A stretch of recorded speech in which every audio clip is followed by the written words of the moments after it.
What up, what up? It's your boy Jay Reason back again with another stream. We're going to get into college football. Got your Miami Hurricanes, Texas A&M coming up next in the next 15 minutes. Before we get to that game, right now we got a couple other games going on. Make sure you subscribe to the channel. That will be updated with streams just like this for college games, NBA, NFL, and of course MLB. As far as the spread, got a 6.5 point favorite for Texas A&M, which is really interesting considering they lost last week. Money line is minus 235 for the Miami Hurricanes, plus 6.5, plus 192 for the money line. Your over and under is 45.5. 45.5 is your over and under. Texas A&M Aggies have 4 players out that definitely may hurt the team overall. It was not given exactly what happened, but it said these suspensions are a result of a violation of team rules. The team players are Evan Stewart, Dayon Bowie, Chris Marshall, and Denver Harris. They have been suspended for at least the first half of the game tonight. So they may show up in the second half, I guess. So, but yeah, that is your pregame information. Matchup predictor is going to be 53.8% for the Hurricanes, 46.2% for Texas A&M. As far as your leaders, you're going to have Van Dyke with 3 touchdowns, 1 interception. King with 3 touchdowns, 2 interceptions.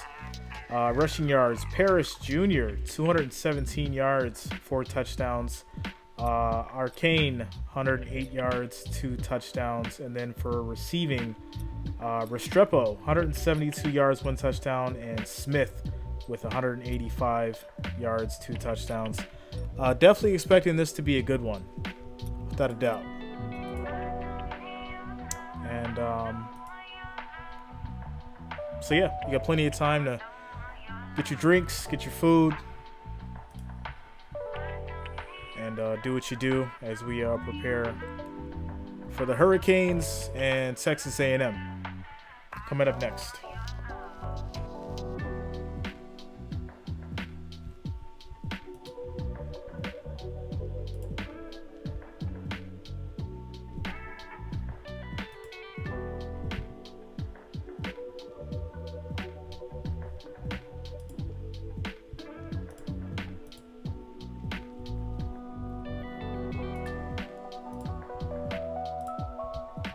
As far as votes go, I know it's kind of early, but we've got 80% for Texas A&M.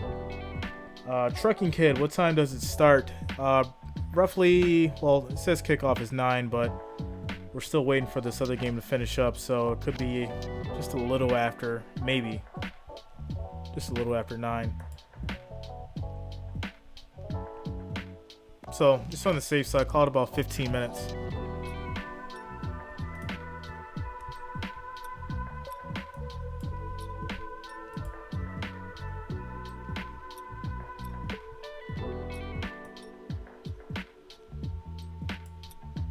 Yeah, about 15 minutes. Game should be starting.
We're actually just waiting for Mississippi State and LSU to finish up. That's the wild game going on right now. I will go ahead and play the audio for that.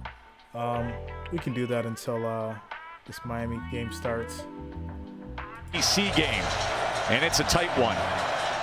First 3 games at his stops. Cincy, he went 3-0.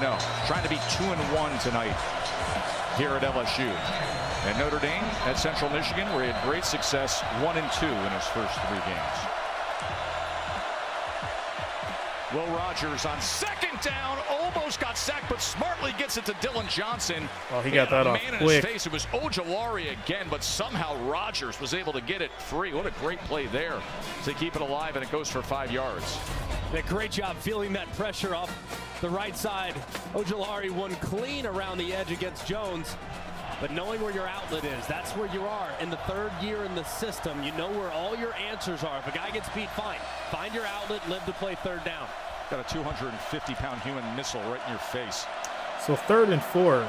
3rd and 4 for Mississippi State.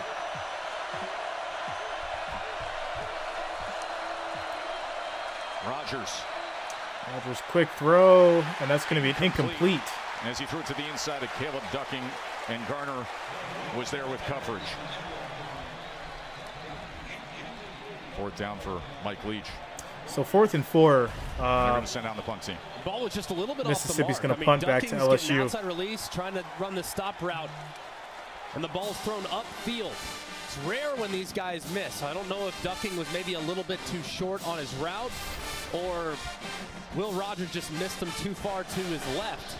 But either way, it's an inaccurate pitch and catch there. Very uncharacteristic of this Mississippi State offense. Their first 3 and out, Greg. First 3 and out for Mississippi State. Comes here in the 4th quarter, trailing by 1. George Opolis to punt. Nose down, knuckler, sidewinder.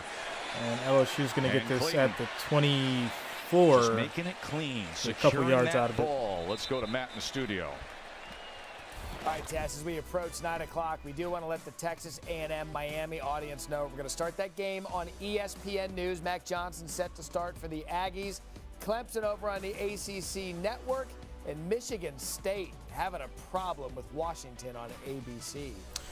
All right, so we'll Washington basically be switching over to remember, as soon as we're finished up here in Baton Rouge, we will get you to the Canes and the Aggies. Chris and Kirk will have the call there. We got a flag down at the end of this punt, and it'll be marked off against LSU.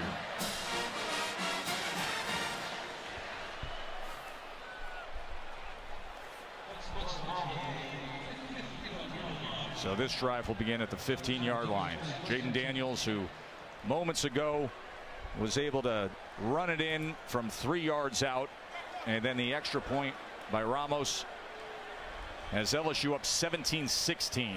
Mississippi State missed an extra point to start the game. And that is the difference right now. Missed extra point and a muff punt for Mississippi State. Special teams miscues costing them. Emery trying to find anything. And Emery's going to get that push behind that new offensive line. Katie. 2 yards on that run there. After Jaden Daniels rushing TD, guys, he got a little banged up. He had a cut on the left eye. He came over to the sidelines. They addressed it. He was using an ice pack here, as you can see. Brian Kelly did check on him. Once he said he was good to go, I think Brian Kelly was a little underwhelmed by the size of the I got to get my man Stitch Duran to work the corner of Jaden Daniels. 2nd and 6.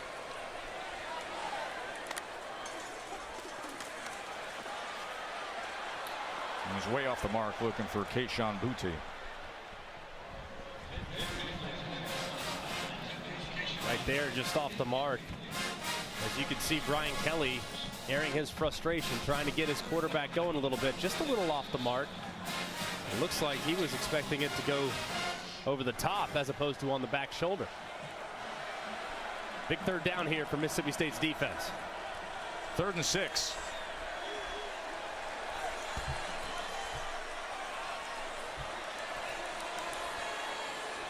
$12 minutes left. Daniels, easy pitch and catch to Neighbors for a 1st down. That's going to be an LSU 1st down.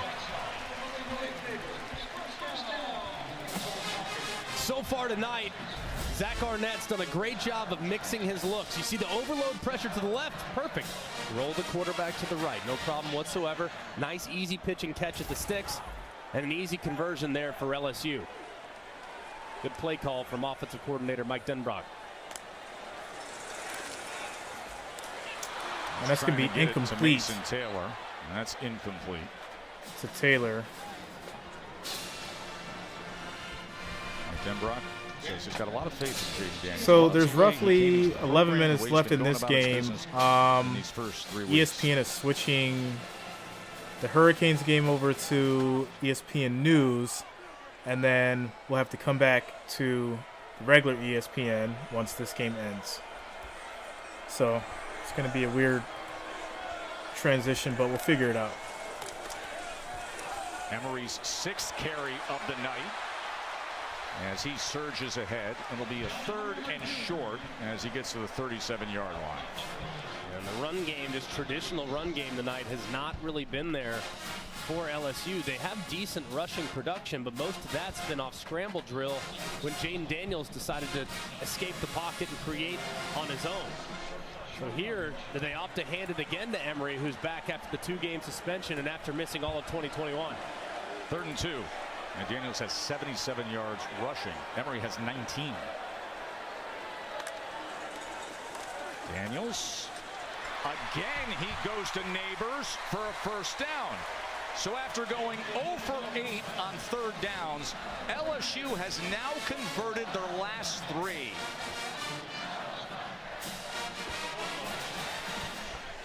And a nice job here. You got pressure coming this way. You just have a quick little out route to the outside. Just beating the pressures. When you have guys bringing the heat, you have to beat them with the throw every once in a while. And when you can find favorable leverage, which they did right there, inside leverage working against it. All right, so guys, so there's still 10 minutes in this game, and they're telling me that they're switching the Hurricanes game over to ESPN News, and then it's going to go back to the regular ESPN after that game's over. So let me see what's going on.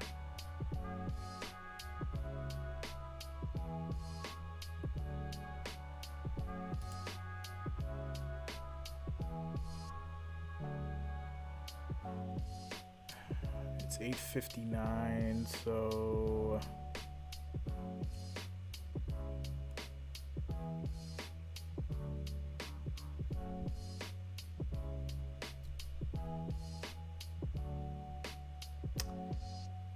that doesn't make much sense considering that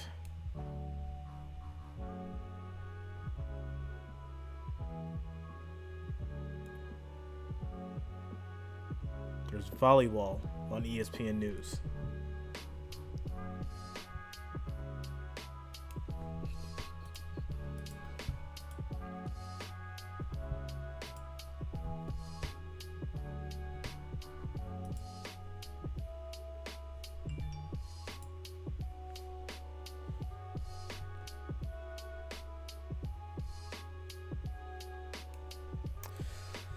So I'll give it a second. I'm going to see if they put the game here on ESPN News, because the LSU Mississippi game is still going. It's got another like 10 minutes. And that's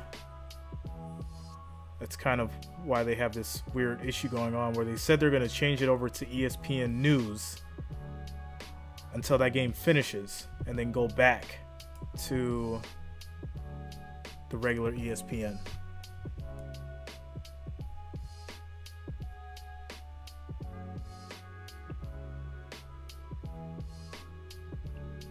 So give me a moment here, try and figure out what's going on exactly.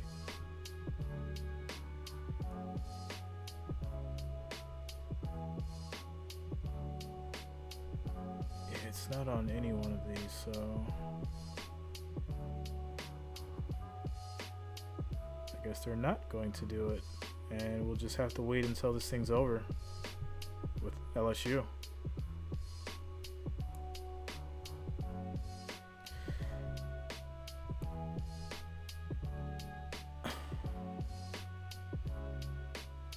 I've got 4 screens going at once, guys, so bear with me. I'm trying to see like which one is actually going to start showing the game.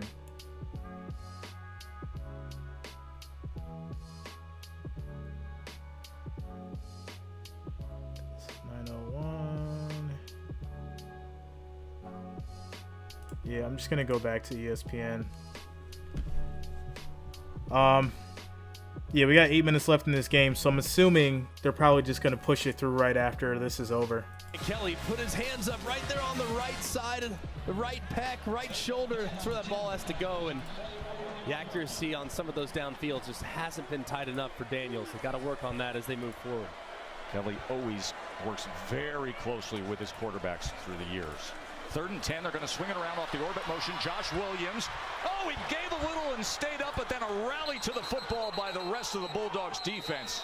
As the ball came out at the end, they're claiming their habit, but he's being ruled down as that clock continues to wind down. Under 8 minutes now. Tell you what, Colin Duncan, number 19, he got an awful lot on this play. One, he absorbs the initial hit. Then his own buddy trucks him as he tries to pick up the fumble. Duncan delivers a big hit. Watch it right here. Number 19 on the right side. Here he comes flying in. Boom! There he is. 4th down and 3.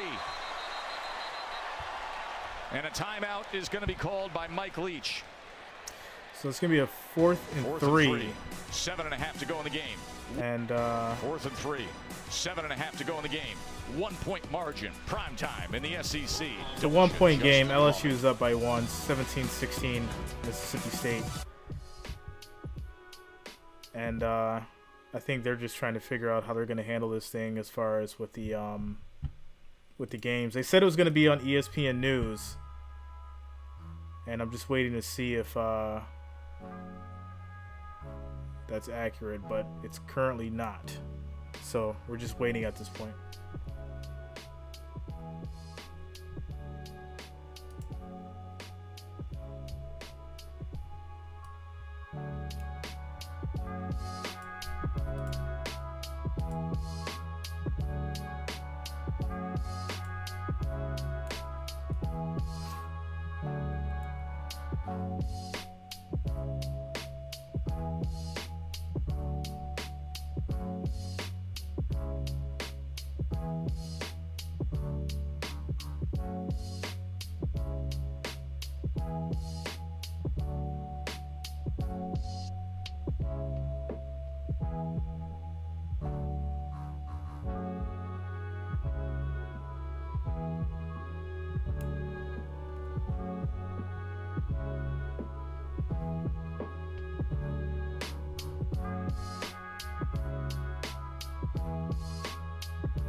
I'm gonna see if I can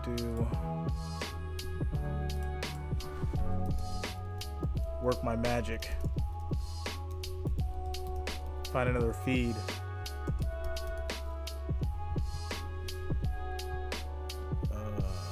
Let's see.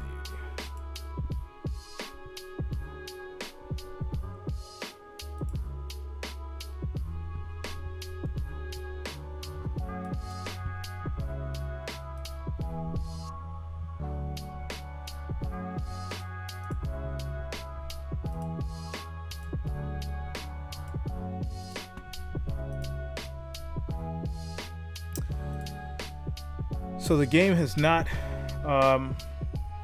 showing yet because the LSU and the Mississippi game is going right now.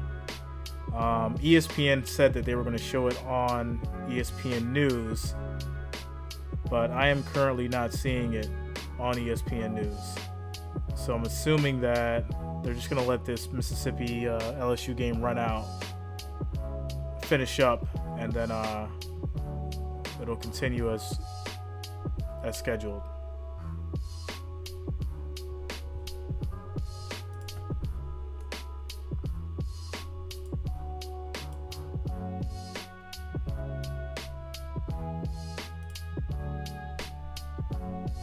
Tonight, maybe even more. The largest crowd ever here, 110,633. That was in 2014. Or maybe Hurricanes are about set to come on the field. They're jumping up and down. They're in the southeast corner. They'll pick it up with Josh Darrow. They'll be coming out here momentarily. Now the crowd's been kind of a silent roar here. It's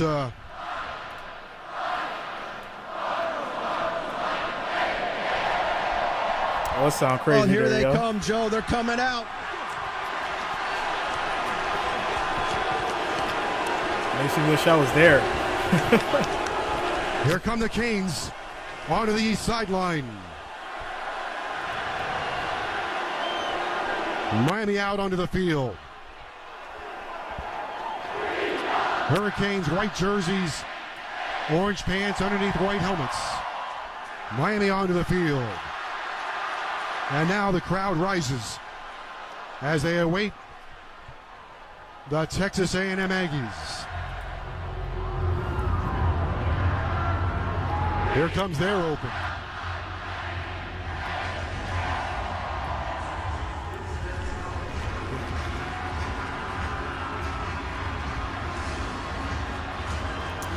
Just a heads up, LSU went up 23. Waiting for the captains go to the center of the field for 23-16. Oh, we're also waiting for Texas A&M. They are waving the white towels.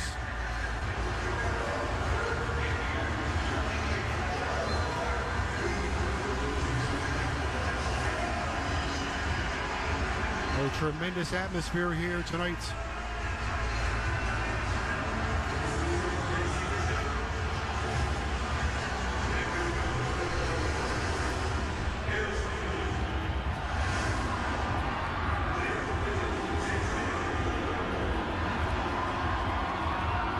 Texas A&M says 2010, they are 33-2 versus non-conference opponents. They play well in this stadium. Well, they did until last week. Eric shaking. And now the press box is shaking.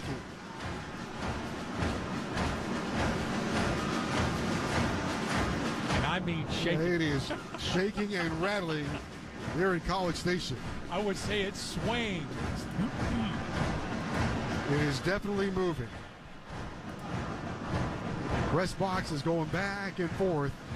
I feel like we got an earthquake underneath our feet. Thought just came to my mind. It's such a shame to send all these happy people home sad. Now they're going to come out with some smoke as well. So you guys let me know if you want to keep the radio feed or if you want to switch to There ESPN goes once it becomes And available. here come the Aggies. But drop that in the comments.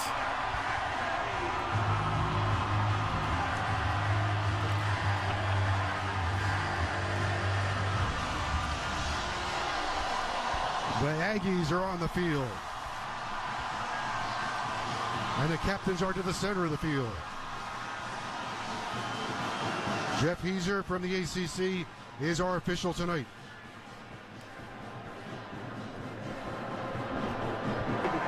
Miami, you're the visiting team. That's a head. That's a tail, okay? The helmet is a head. That's a tail. What is your call? Heads. He called heads. He called heads. Heads is called. It is a heads. Miami has won the toss. They've elected to defer. So Texas Well, there A&M you is going have to it. start with the ball University of Miami has won after the toss. the Hurricanes They are defer. going to defer. They are going to put Max Johnson on the field first. The biggest question mark for Texas A&M football has been their offense, and they will go on the field first, and I think they will try to challenge the Hurricanes' speed right away. Yeah. As we've said throughout the game, throughout the pregame, we've got to make sure that those corners hold up and that defensive front of Miami. And sure, give them a hand. Mesidor, Taylor, Hunt, Jackson, Harvey, need a lot out of him. Going to need something out of Moultrie, Lichtenstein, and Jordan Miller as well. It's going to take an all-out effort from the front four of Miami. And I expect a huge ball game out of Corey Flagg. He's a Texas young man out of Texas, and he studies hard. He was a three-star guy and a number 25 linebacker from the state of Texas. So I know that he's going to be all geared up for tonight. Let's go downstairs the Miami sidelines, and Josh Darrow. James Williams just walked his way to the end zone, took a knee, said a little prayer, turned around, walked to the crowd, beat his chest, filed back into the UM sideline. All smiles, high-fiving Tyreek Stevenson. There is good energy on this UM sideline. They're ready, but obviously there's a lot of football to play. But they sort of embrace this energy, this passion, this noise, this full house. And now it's time to go play. Devon, a chain is dropped back deep in the far right hash mark. A&M will go right to left as we face the field. It'll be a good idea for Bora Gallus, who has hit every kick out of the end zone except one, the sail one out. A chain returned 195 yards for a touchdown last week against App State. Miami and Texas A&M for the fourth time. Miami leads the series 2-1. Canes, white jerseys, orange pants. Underneath white helmets, the Travelers from Coral Gables. Miami, Texas A&M, and away we go! Comfortable with, right? Yeah, yeah, settling. End over end, the chain will field at the goal. A-Chain on the delay again breaks a tackle. He'll be brought down after a short gain. Akeem Mesidor got him. Worth mentioning that this Texas A&M offense is coming off a very difficult loss to Appalachian State. They were sluggish. Jimbo Fisher talking about how he's got to get Bryce Foster All right, back. so we're on the center. ESPN feed now, guys. Played the first couple games because of mono. Anaya Smith is a great leader. We know about him. They're probably going to switch back to the regular channel, got to but find some leadership. we'll see what happens. Either way, we're on. That defense. I feel Daryl Jackson, a transfer from Maryland, could be a great player. High snap. Second and 5, Big run. And he bursts inside the 30. So this Aggie offense clicking under the leadership of Johnson already. They've tried to attack the outside, and this time they do a good job with Max Wright. Right here, nice little block. Opens it up underneath that block. And again, I think if you're not familiar with A-Chain, he gets a lot of publicity because of how fast he is, but he will surprise you with the power in that lower body to be able to pull out of those arm tackles. Miami's got to do a good job of running to the football and trying to get shoulders on him and wrap up. Runs bigger than 185. Oh, yeah. Johnson from the pocket and first down, delivers a throw. Again, man open, and that's Anaya Smith. You just talked about him. He's down near the 12. Watch Max Johnson's technique, and every quarterback does it differently. Good job by mixing up run with pass. Watch his feet. A lot of guys like to move their feet. He just stands there. That's his rhythm, and you could tell that they did a nice job of giving him time. That was the question. Could A&M do a nice job of holding up for Max Johnson? And you know that Anaya Smith's going to get separation against most players that are going to try to defend him in that slot in man-to-man coverage. It's a heck of a drive to start the game. First and 10. A-Chain runs another right quick run for 3 yards. There. Caleb Johnson stopped him. And this A&M offense, it's almost like you watched him last week. Yeah. They couldn't do anything. They couldn't do, and now you imagine the week of practice they had. They heard about how terrible they are. They had to go and see him. They couldn't do anything. They couldn't do, and now you imagine the week of practice they had. They heard about how terrible they are. They had to go and see him every day, and he's not happy after loss to Appalachian State. But man, they have answered the call. Now you got to finish the drive. It's tough in the red zone to be able to do that, but they have come out in this first drive looking like a very different unit from a week ago. Only had 38 snaps. App State beat him with keep away. Johnson looking cool in the pocket. It's dropped. Quick throw is incomplete. A-Chain out of the backfield. He's a competent receiver and had some space if he caught it. Yeah, and again with that speed, he had a chance. But Miami, pretty good job. They sat back more in zone that time. They've been playing a lot of man-to-man, a little bit more matchup zone. And this is what's hurt. And again, Mac Johnson with those settled feet puts the ball where A-Chain can make a catch. But you can see Miami's got a couple guys there that could have made a play. But now you get a third down, right? You got to finish these drives. You don't want to settle for field goals, but it's plays like that that have really hurt A&M. Penalties, drop balls, just not executing. They get a first down at the 2.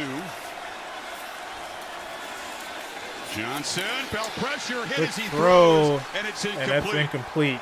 Miami's lead been to a getting field home goal with just that front. for Leonard Texas Taylor A&M. was in the quarterback's That's face. a great point, Chris. Sometimes you wonder with Kevin Steele, is he going to bring the pressure, but you're just going to be able to shoot a gap here. And when you get pressure with just 4, that tells you a lot about how Miami, especially on third down, the kind of night that they can have. They feel confident with this defensive front, rotating bodies. Leonard Taylor this time with his size and athletic ability to be disruptive. Change of kicker Randy Bond, who's never made one in his career, in for Caden Davis, who missed badly that potential game-tying field goal against App State. And this little chip shot is the field goal is good for Texas A&M, so they get on the board first. Inside the 10, and your score is going to be 3 Texas A&M, 0 Hurricanes. All right, so we'll take a quick commercial break. So I guess like the way that it's going is ESPN right now has the LSU and Mississippi game going. Once that's done, this should switch back over there. So we'll be on a regular scheduled programming. But for right now, we're good to go. So quick commercial break, guys. Make sure you're still smashing that like, that thumbs up button. It is much appreciated. We currently have 6. Let's try to get that to 25. So we need, let's see here, 7 now. So we need 18 more likes, guys. 18 more likes, 18 more thumbs up, and we'll hit that 25 mark. So keep it going. Thanks for the support.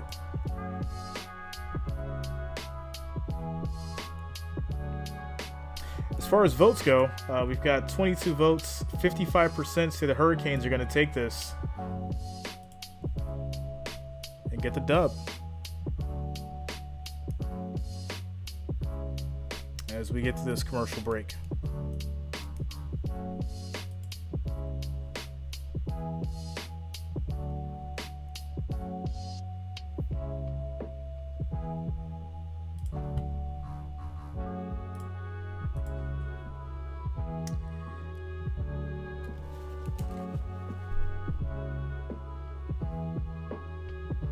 Looks like everything is just behind right now with ESPN.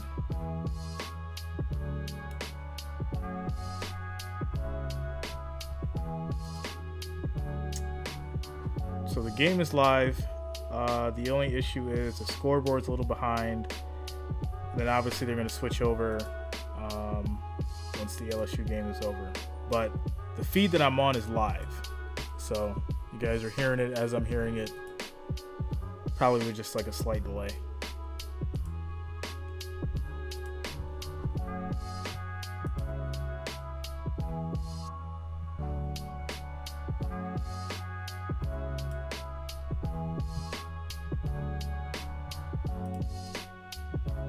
Extra. Additional restriction.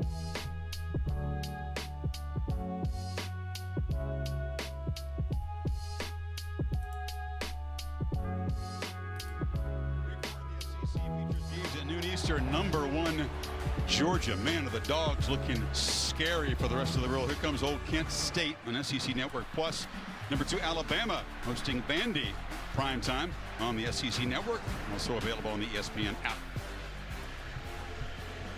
So Miami will get the football down 3. We'll see Tyler Van Dyke, who is without Xavier Restrepo tonight, Kirk. His roommate, his top trusted target, and the best receiver on this Hurricane team. He'll have to make do with a short-handed and unproven receiving core. He's a very capable quarterback.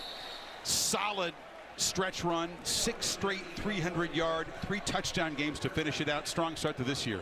Yeah, a really strong start, and he's going to find out tonight. In my opinion, you got a quarterback. All right, so Hurricanes ball. Knows how to win on the road, so it gives you confidence that you can find a way. And they're going to take it out there 25. Tyler Van Dyke. And his last coming out, and he ended up throwing for over 300 yards in all of them. So a guy that I think knows definitely what it showing takes, up. But he needs help tonight on the perimeter. And the first pass is complete. That's Mallory, their fine tight end. They want to get him a touch early, get him more involved, Kirk, because he hasn't really made an impact the first couple games. Yeah, and we were just talking about receivers, and you know, you pick Keyshawn Smith, but you could also talk about Jacoby George also stepping in. You got DJ Scaife holding up to anchor that offensive line. Diggs 10 on the edge, and Antonio Johnson in the slot, a great leader for this defense. Tailback is Ole Miss transfer Parrish, who's had 200-yard games. Pass, and that's a catch. Far side, and the catch is made by Redding. He's going to be stopped and just short of the first down. There. Catch made by Tackle made by Jalen Jones. Yeah. Third down. A long throw there against soft coverage. He'll take that to give himself a chance here on 3rd and short. Playing with some tempo. And he'll stop and Again, just trying to catch him a little bit by surprise, trying to get an indication of what coverage they're in, where they're trying to stem.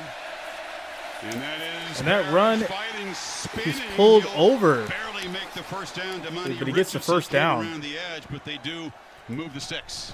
Boy, they're very, very fortunate because you're right, around the edge here.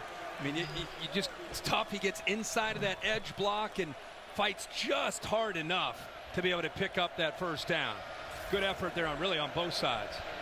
The frustrating thing for this A&M defense last week, they could not get off the field, couldn't make stops on 3rd down. Van Dyke lofting throw. It's going to be overthrown. Keyshawn Smith, and a flag comes out from this ACC crew. Jalen Jones again in coverage. Yeah. Jalen Jones, a veteran corner, but has not been playing a lot of football because of some injuries. Pass interference. Strapped onto the jersey. Number 17. 15-yard penalty. First down. They're without Denver Harris and Smoke Bowie. There are 4 freshmen suspended tonight for A&M for violating team rules. Reports in the media they broke curfew last night. Yeah, up at the top of your screen, see him grab the shoulder pad, gets a hold of that jersey in the middle of that route. Pretty obvious that that's a pass interference. So Miami a couple first downs here to start their drive. Let's see if that creates a problem against this Hurricane for Texas team. A&M. On play action, big hit on Tyler as he throws the ball. And Brinson couldn't get near. LT Overton on the pressure. Another look at the suspensions on the offensive side. You got Evan Stewart, a very talented 5-star receiver, and Chris Marshall, another receiver on that suspended list tonight. Yeah, and as you said, Harris and Bowie out, and team rules. Jimbo Fisher, I think, after the first couple games, trying to make sure people are held accountable, and if you don't follow the rules, you're not going to play. Simple as that. Harris on 2nd and 10 has the edge. Harris, big run, first down and more. With a little dead leg move down inside the 30. He has been a breath of fresh air for this running game. We just talked about Jalen Jones not playing a lot of football this year. Now, he's a veteran guy, but his eyes get lost. He's right here, but with the motion, this affects the safety. So the corner's eyes kind of get lost. You got a couple linemen pulling, and that gives you the edge right away. That corner 17's got to recognize that and come up and run support. I got a little bit lazy with his eyes, and it cost him. 20-yard gain. Van Dyke again, play action on first down, looking downfield. They throw and a catch, but he drops it. Squeeze the ball into Elijah Arroyo, the tight end, and it was broken up by Tariq Chappelle. Well, he got fooled there by the safety, Chappelle. I think he thought he might be sinking back into deeper coverage, but watch him come off of his man and then eventually have a chance to make a play. Doesn't it look like he's locked in here? That's what I think he thought, and then he comes off of that man and almost comes over and make a play for an interception. Jalen Knighton, the electric back, who's been battling injuries, played sparingly 2nd and last 10. week, didn't play the first game. He's now in there. He's got the football. The man they call the Rooster shows you his shimmy. He is dangerous with every touch. Knocked down at the 21 by Jones. I love the shimmy that you said because that's exactly what he did. Right when he got the football. And how about the offensive line? Opening things up. Jalen Rivers, 64. A little shimmy at the beginning when he first got the ball, too. So some great quickness by Knighton. And they told us about him now that he's healthy, what he's capable of doing in this backfield. Another 3rd and short. It's Knighton on a delay. He's got the first down, wrestled down to the 16. He's slow developing play. Jones again in the tackle. Speaking of something that's developing, is this Miami offensive line that Mario Cristobal prides himself on coming into this year? They're going up against a big, strong defensive front with some veterans, and they're holding their own. More than that, they're starting to gain a little bit of confidence in the big fella, Jalen Rivers, arguably the most talented of the bunch, making some great plays, opening things up those last couple plays for this running game. Empty backfield. They got Parrish and Mallory, the tight end, in slots. 1st and 10. Parrish will motion back in. 9th play of the drive. It's an option. Parrish on the edge. And Parrish goes nowhere. After a short gain. Just couldn't get around the corner. Damani Richardson stood his ground. Yeah, really good job of getting off blocks. They went back into the boundary, Chris, just like you said, and it's tough to do that. You got to try to hope that you can sustain those blocks out on the perimeter. Will Mallory actually gets beaten. And you got a lot of Texas A&M jerseys running to that football. Now it's the Canes' turn, Kirk, try to execute in the red zone. Yep. Right in front of that Cadets band. It's noisy. And a pre-snap flag. The right guard moved. You practice against this noise, but you can't simulate the environment here. Offense, number 70. 5-yard penalty. Second down. Cristobal Stern talking to that offensive line. It was, in his words, a mess of a first half last week. Penalties, sacks allowed, no push in the run game. They got going after halftime. And I really think part of the change from Mario. So it's going to be a 2nd and 15 after the flag for the Hurricanes. The tempo is just such a different scheme. I'm not saying one's better or worse. I'm saying it's very different. And I think the offensive line on the road, first time they've been in this kind of environment, you got to take a couple steps forward and take a step back. But this drive's been a great start up to this point. Second and 15. Van Dyke has time. Wheel route, and it's broken up. Edgerrin Cooper was defending. 3rd and 15. He'd run out of bounds anyway, I think, before the ball got there. That was Parrish. He was really eyeing Redding, who works to the post. Watch the eyes of the quarterback. Look to the post down the middle of the field. He looks.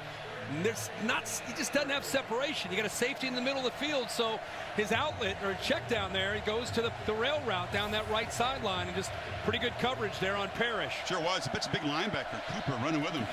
So now 3rd and 15. Knighton's in the game. And Dyke looking to the sideline. Play clock at 7. They're going to have to really hurry or spend a timeout here. Play clock's going to run out.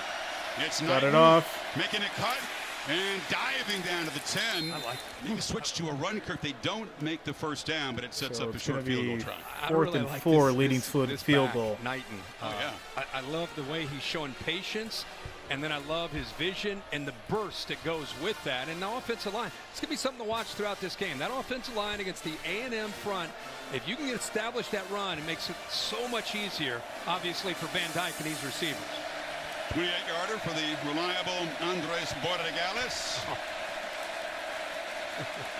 Second-year kicker. And he makes it 21 of 25. Field goal is good for the Hurricanes, and we have a tie. Ball game 3-3 after the field goal. All right, so we're going to head to a quick commercial break. Tie ball game. All right, guys, we got 64 viewers, 15 likes. Our next goal is 25. We need to get to 25 likes, 25 thumbs up. So make sure you're smashing that thumbs up button. It is much appreciated. I do thank you for the support. We need 10 more likes, 10 more thumbs up, and that'll get us to that 25 mark. So make sure you're smashing that thumbs up button.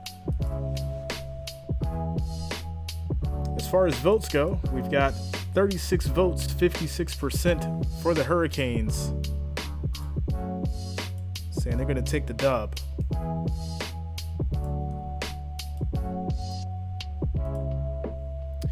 So we just hit 20. We need 5 more, guys. 5 more likes. 5 more thumbs up gets us to that first goal of 25. We just need 5 more.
All right, 22, 3 more, guys, 3 more, and we'll hit this first goal of 25 likes, 25 thumbs up. Of course, if you are new to the channel, make sure that you do also subscribe. That way you'll be updated with streams just like this for college games, NFL, MLB, and of course, NBA. As we get to this commercial break, let's keep it going. Playoff spot. Best record in baseball. Baseball tonight, Sunday countdown, 6 Eastern. Giants Dodgers at 7, 4 p.m. Pacific. Also on ESPN Plus and the app. Each offense marching into the red We hit that zone, 25. Thanks a lot, guys. So Thanks for the support. Midway first quarter here in Aggie land. We're all tied up at 3. Both quarterbacks looking sharp, spreading the ball around. Both the running games having some success so far. Yeah, both offenses into the red zone and unable to punch it in, have to settle for field goals, but pretty good drives. Miami fans made the trip to Texas in pretty good numbers. Traveling, hoping to see signature win for their new head coach, the former Canes offensive lineman and assistant coach. Ortegales to boot it away, and again, Devon A-Chain had an exciting return on the opening kickoff. Takes this one 2 yards deep. A-Chain works to his right, and better coverage this time from Miami. Bring it back to about the 23. This last drive for Texas A&M, really a mixed bag. The offensive line doing a good job. You can see the tight end, Max Wright, who's not been playing a lot, able to kick out, get underneath with A-Chain. When they did throw, look at that, plenty of time, getting some good separation, enough space there for Anaya Smith to be able to make the play after the catch. Ended up moving the ball down inside that red zone, but like we said, had to settle for 3 points. But compared to where they were a week ago against Appalachian State, where they had 38 snaps on the game, it's a heck of a way to start and much better execution. Max Johnson, a couple of high percentage passes early in the drive, hit as he threw, 2 of 4 on the opening possession. You fake it to A-Chain, pressure, and big Johnson sack. Swarmed and sacked by that Miami pass rush. And he's going to lose about Bunch of new faces. They went 6 heavy yards. to the portal, and they pieced some guys together who can get after the quarterback. And this time they bring a little bit of pressure. You know, they've not been doing that, but this time they brought the backers.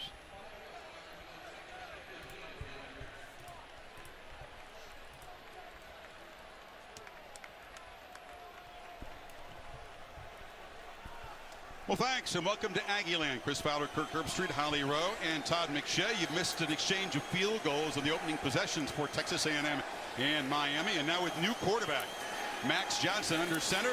The Aggies, after he was just Johnson's sacked on the run. 2nd and 15, and Johnson lowers the shoulder and gains some yards. Again, he replaces the embattled Haynes King and the LSU Philip, yeah, I've seen that, transfer. bro. Miami Bengals fans 31-16. remember his 27 touchdowns a year ago. That's right. 14 starts LSU while came he was back at with a LSU. vengeance. Got beat out by Haynes King because Haynes King was in his 3rd year of the system. It really helped him win the job, but they've struggled in recent weeks, so they turned to Max Johnson with the experience in conference play. See if he can get this offense going. If you're just tuning in, they had a great opening drive compared to what they looked like a week ago against Appalachian State, but settled for a field goal in the red zone. See what the big 6'5" lefty from Athens, Georgia, with his uncle, Mark Richt, here to watch the game, to come up with on 3rd and 7. Pressure again. Johnson Jackson, stands big in the throw. middle. That's a catch. It's incomplete. Incomplete. They are Never in mind. his face. Drops it. DJ Ivey was in coverage against Devin Price, and here comes the punt That's team. going to be 3 and out. Really good job of coverage downfield. You watch Max Johnson. He's starting to feel a little bit of heat. They're starting to crank up some linebackers, which they did not do in the first drive. Pretty good coverage here, and you can see at the top of the route.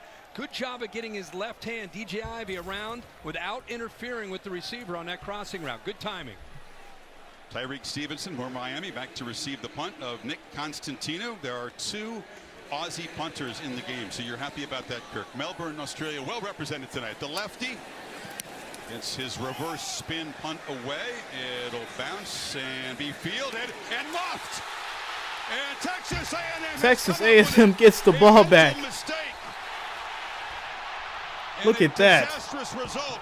And Texas A&M is set up inside the Miami 30. It looked like Chris Russell got down there and picked it up, the linebacker. But what a mistake by Miami. Unbelievable that Stevenson lets the ball bounce and then looks down to see if he should take it and takes the risk, takes his eyes off the ball because he knows he's about to get hit by Richardson, and then it's a free-for-all, and you can see right there the linebacker Russell gets on top of that. See the eyes? Well, Took the eyes that's a off rookie of the mistake. ball, concerned about who's coming down, and then Man. the mistake cost him. And A&M see if they can take advantage of the field position. Stevenson, the transfer from Georgia. And now they hand the ball off to their main weapon, Devon A-Chain, the sprinter, who scored both A&M touchdowns in the loss to App State. One with a run, one with a kick return. That's why you win on all three phases. You know, it's the offense, the defense, but do not overlook the importance of special teams, especially when you're on the road in this kind of environment.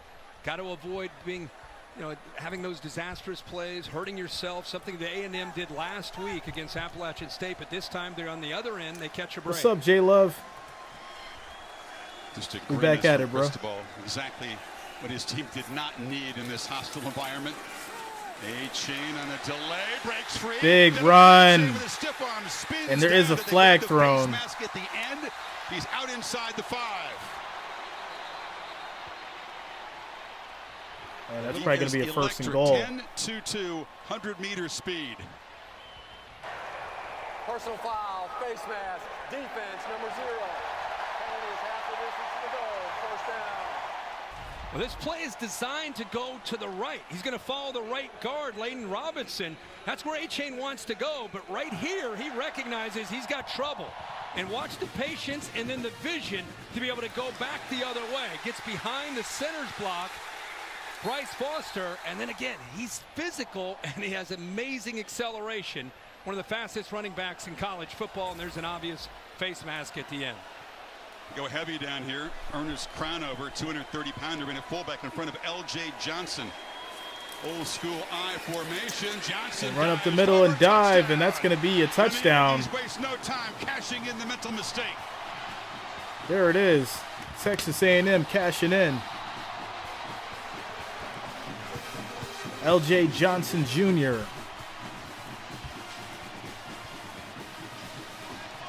Three plays, 28 yards with the penalty, and Texas A&M gets the shot in the arm. This offense has sorely needed a short field, and they make short work of it. Well, this is just a good job here by Johnson going up and over the top of. And field goal's good, extra point. Miami, a young football team on the road trying to establish themselves off to a And your pretty score good is start. going to be 10 Texas A&M, 3 Miami Hurricanes. By Stevenson making a poor decision. A couple plays later, A-Chain moves them down close, and then L.J. Johnson. All right, guys, so we'll take a quick commercial break. So what do we got? We got 26 likes. The next goal is going to be 50, guys. So make sure you're still smashing that thumbs up button. Our next goal is 50. We just need 24 more. 24 more likes, 24 more thumbs up. And we'll hit that next goal of 50. Thanks a lot for the support. Thanks for being here on this Saturday night. Cupcake, Bills versus Titans. You already know I'm ready. Hyped up, ready to go. We still got to get through Sunday, yo. We still got to get through Sunday. We got 3 more games to get through tomorrow. Man, I've been at it. I've been grinding though. Tomorrow we still got Patriots, Steelers, Bengals, Cowboys, Bears, Packers, and then Monday night.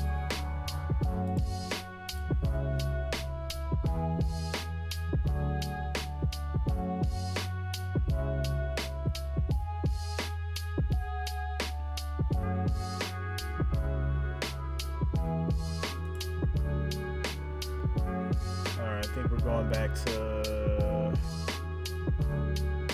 regular ESPN.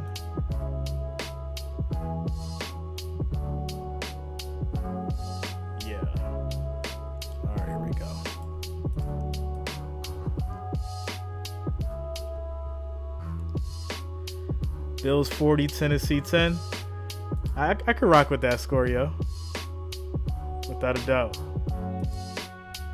Rock with that score. I do and I don't like the fact that the game starts at 7. You know, normally like they start at 8. Starting a little early at 7. But That's kind of cool though, because it'll end earlier.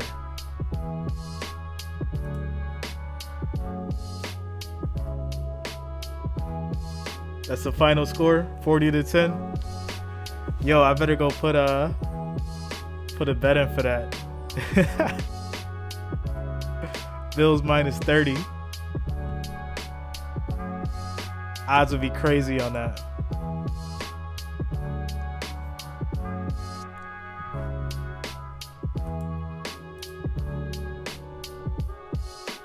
All right, guys, we're in a commercial break. Your score is 10, Texas A&M 3, Hurricanes. And we're just waiting through these commercials here.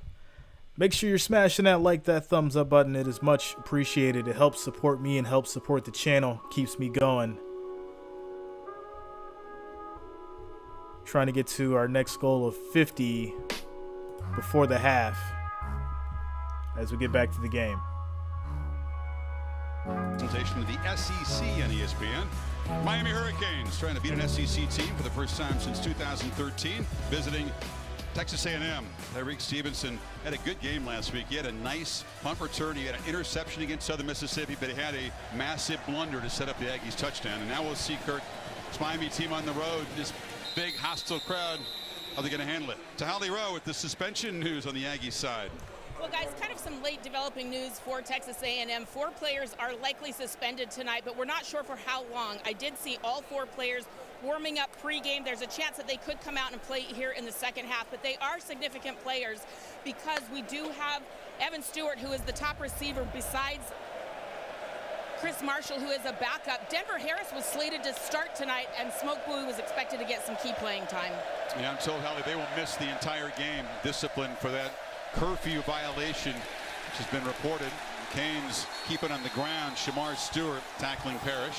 I just want to say one thing about Miami. Has been a team that's been very fragile when they've made mistakes, especially on the road. You have a new head coach who played there, understands the pride of the Canes better than anybody. You're on the road. You've been playing well these first couple series. You fumble a punt.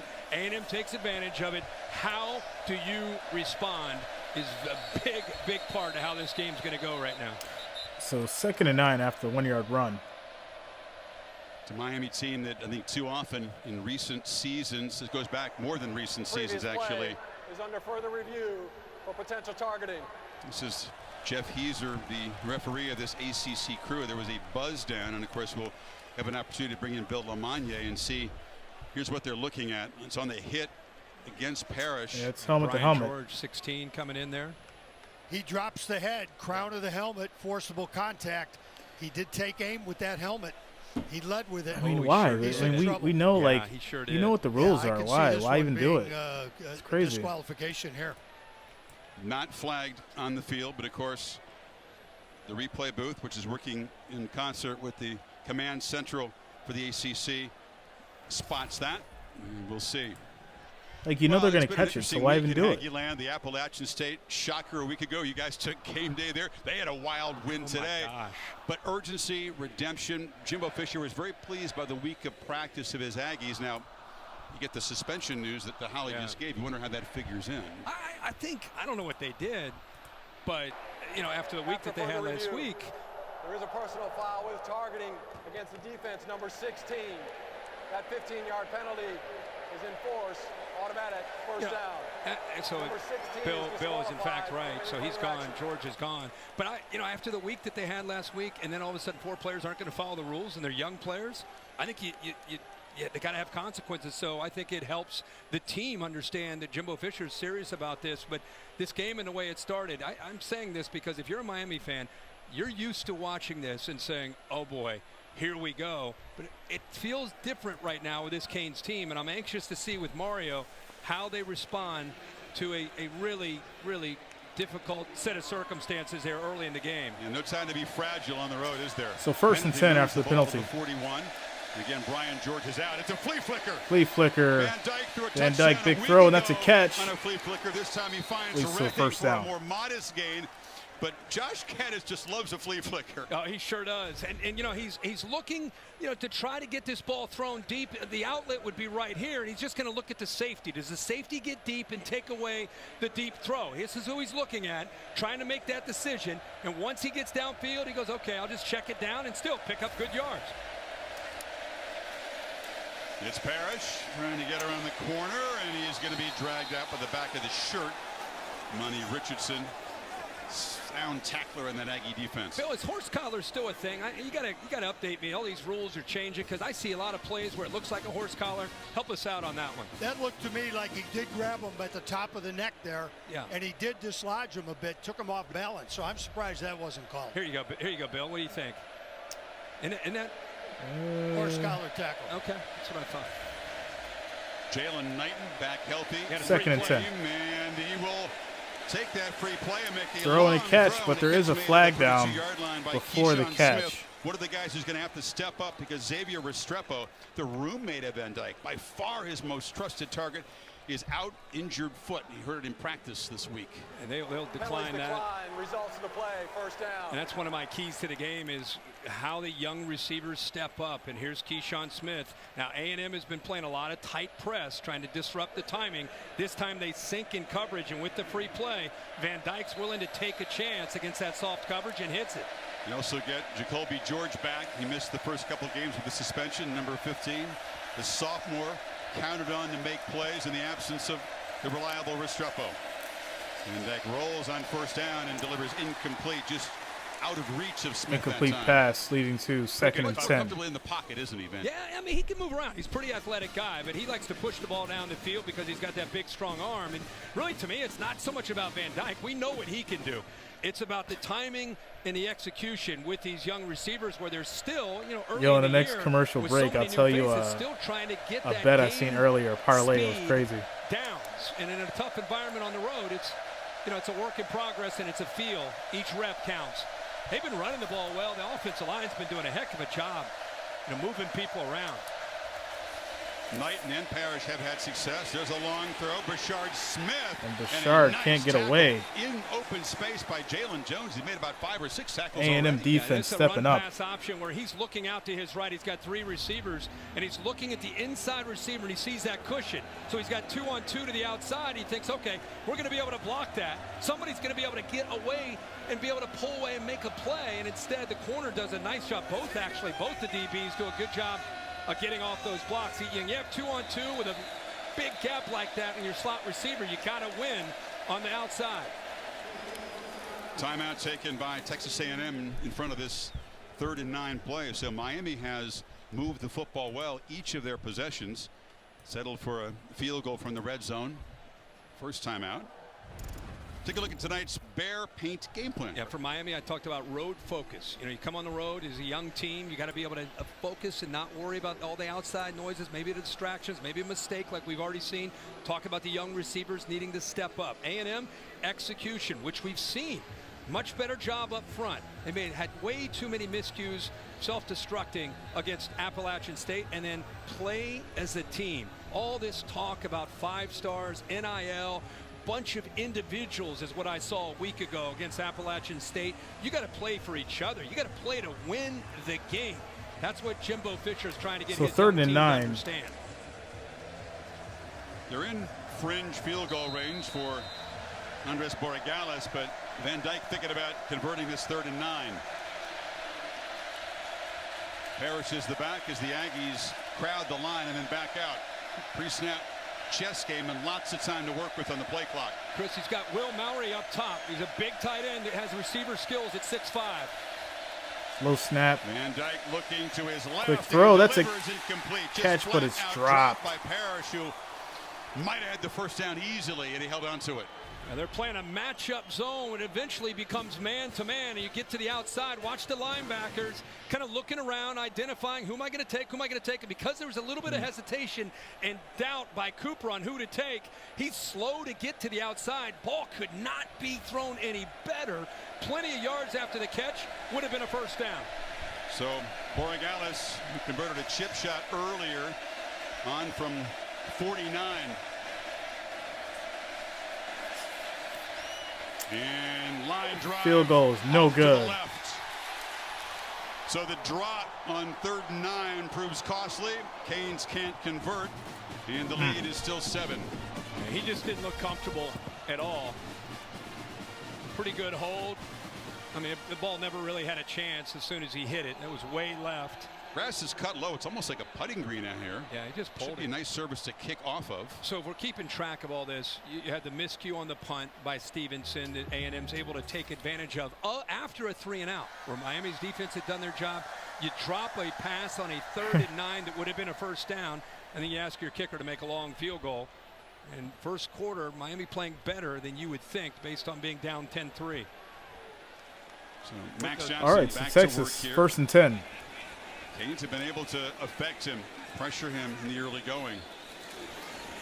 A-Chain runs smack into the middle and is tackled after a short gain there by Wayman Steed, the backer.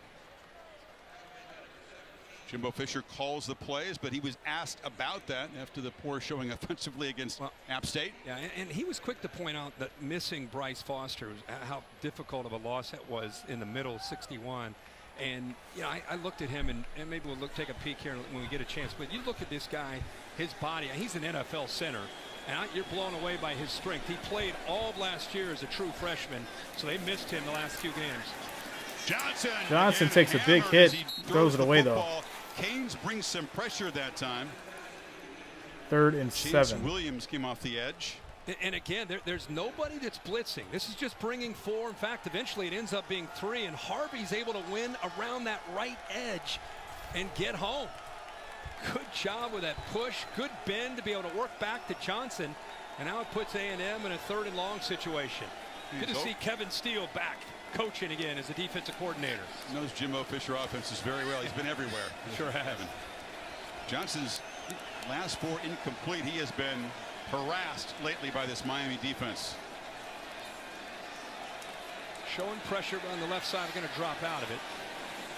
This time has good protection and Good delivers throw, across the and middle, that is complete. broken up. And that's going to be a 3 coverage and out. again by DJ Ivey.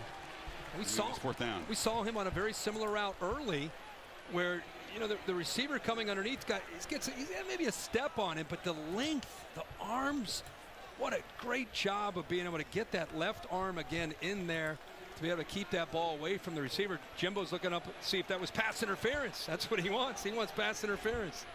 Stevenson has been sent back out to return the punt, so giving a chance to atone for himself. Again, he had a nice return last week. Very talented athlete. Back pedals here. This time he's going to let it bounce over his head, and it checks up.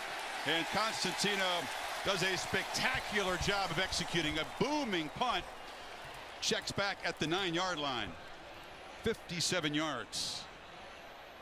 Todd McShay joining us. And Todd, you're keeping a close eye, as a lot of NFL scouts are, on Tyler Van Dyke tonight. Yeah, and at the quarterback position, Chris, we're always looking for that special trait. With Tyler Van Dyke, when he knows where he wants to go with the football, it's his ability inside the pocket to carve you up on all 3 levels. First, it's the arm talent. Look at this throw. 35 yards down the field, a laser show, and the ability to place it perfectly. And then if you're not a great runner, you've got to have this pocket awareness. Look at him feel the outside pressure, climbing up, and then just flicks his wrist 30 yards down the field. Goes a slant to Michael Redding, incomplete. Antonio Johnson, the nickelback, physically arrived and knocked it loose. You know, and Todd, I think last year when De'Ara King went down, I think everybody thought, oh boy, it's devastating. We all are huge fans of De'Ara and what he can do, and we knew Tyler Van Dyke through recruiting was a talented player coming out of Connecticut, but I think he wowed everybody with what he was able to do when he got a chance, and really only got better as the season went on. But he's missing obviously the receivers that he worked with last year. From the pocket, a laser across the That middle. throw was almost Here comes picked a off. Flag from the holding pit area. Jardine Gilbert on the coverage.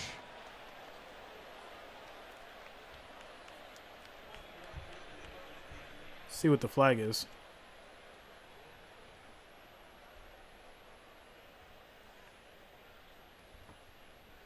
Busy start for Jeff Heiser and this ACC crew.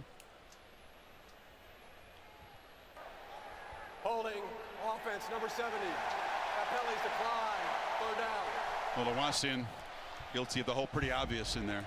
Yeah, to our left, the right guard gets beat off the ball. Pretty good job by Turner getting inside, and then he just wraps up around him to bring him down, prevent him from getting to the quarterback. But they decline, and now you got 3rd and 10.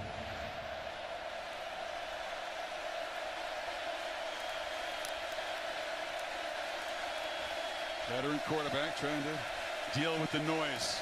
That and get a good feel for what coverage they're in and what if they're stunning or blitzing up front.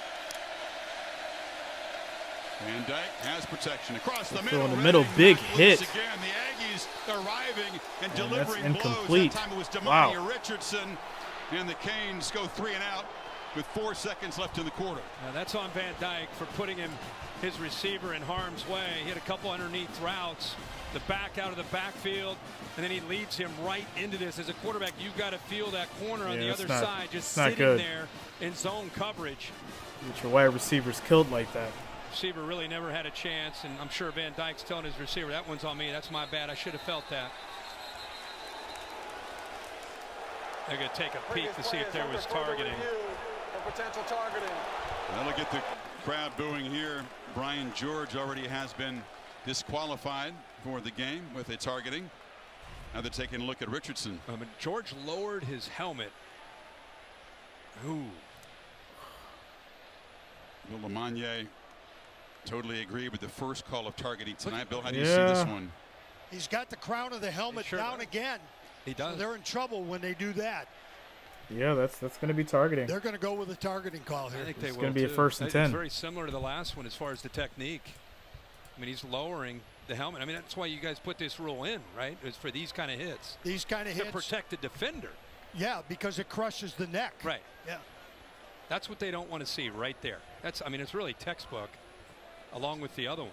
Well, I'll tell you, if you have George a corner out, Richardson is the leader, most experienced guy in that secondary.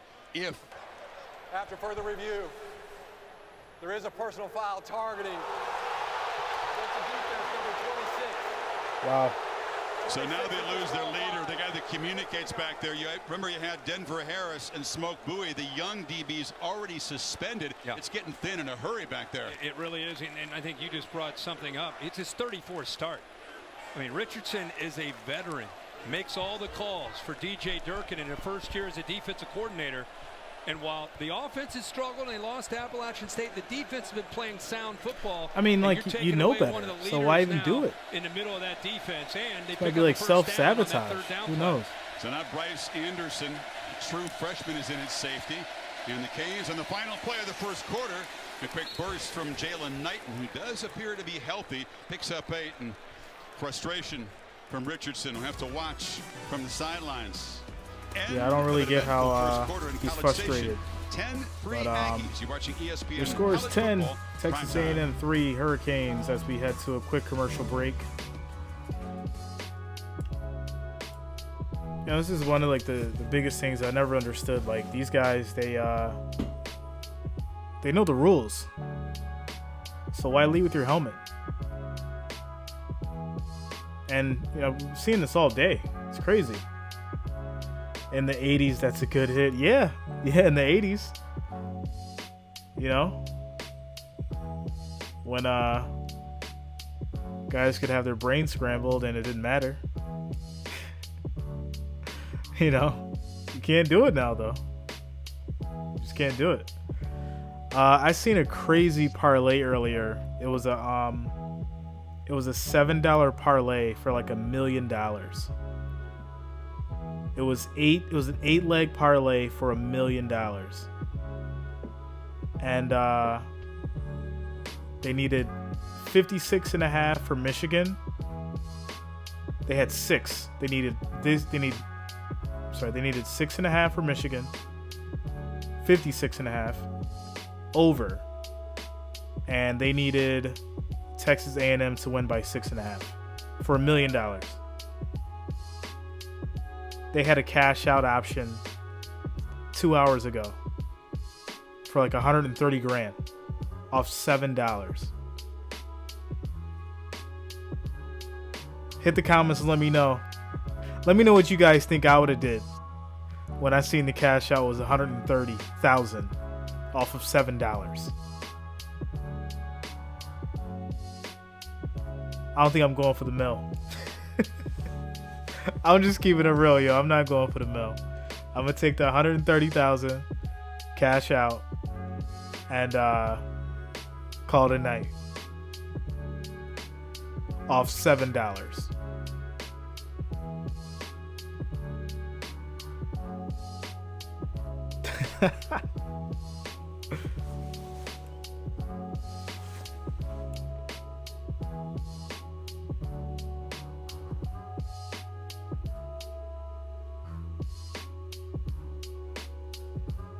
J Love, you taking that $130, bro? 130K off a $7 wager, 8-leg parlay.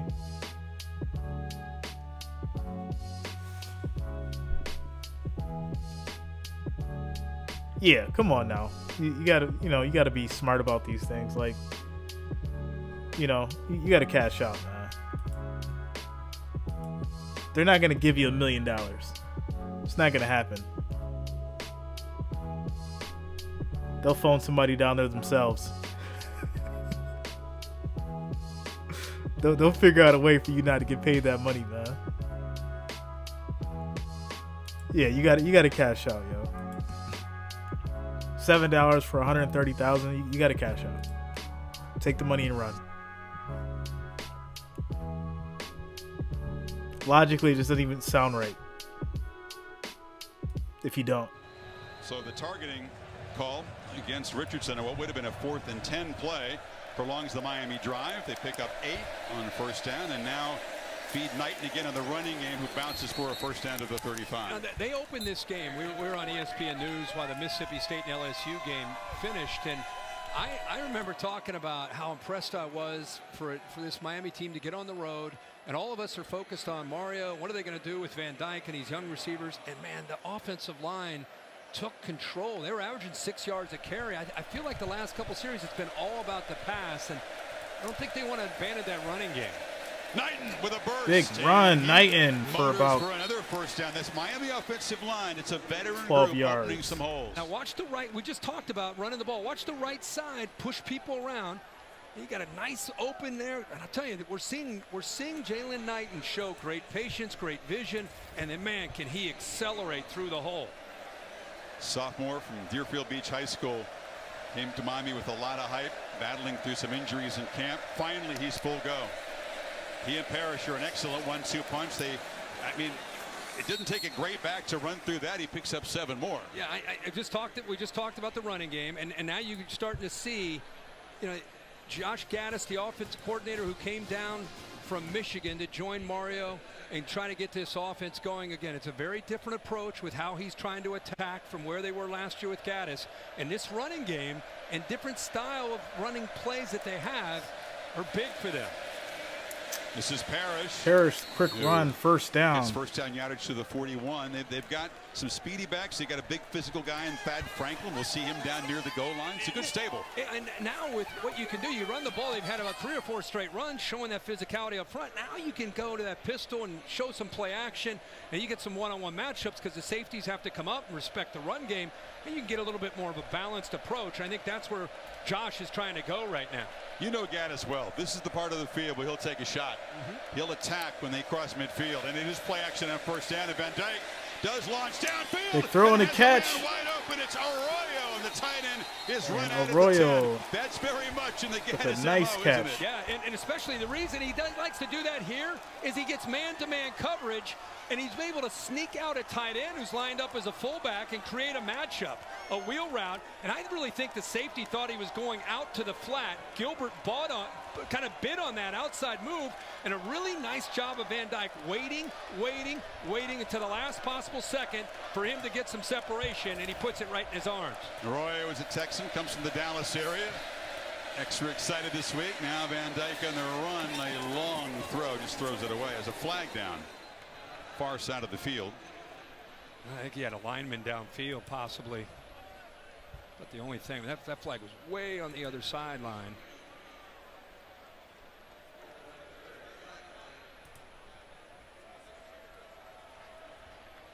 The last thing Cristobal wants is a mental mistake from this group down in the red zone.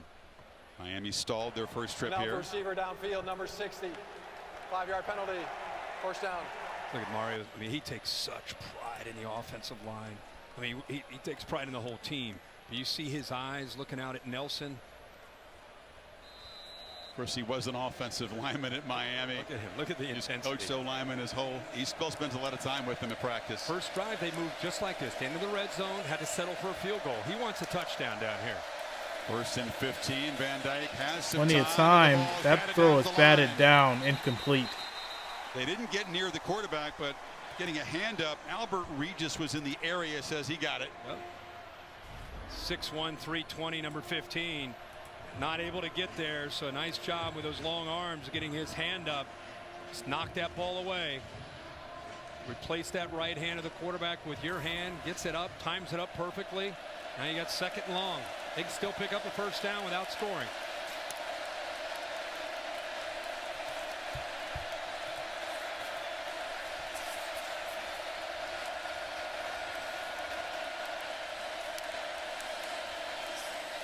Knighton bumped into a blocker and is knocked down at the line of scrimmage. Tyreek Chappelle clogged things up off the corner. So 3rd and 16. That, as you see, Damani Richardson, he and Brian George suspended for targeting early in the first half. Denver Harris and Smoke Bowie, the young DB, suspended for curfew violation. So getting thin back there. But Tyreek Chappelle steps up as a corner. He really set the edge, forced that to the inside, and defense able to rally. So DJ Durkin there, well-traveled defensive coordinator. 3rd and 16.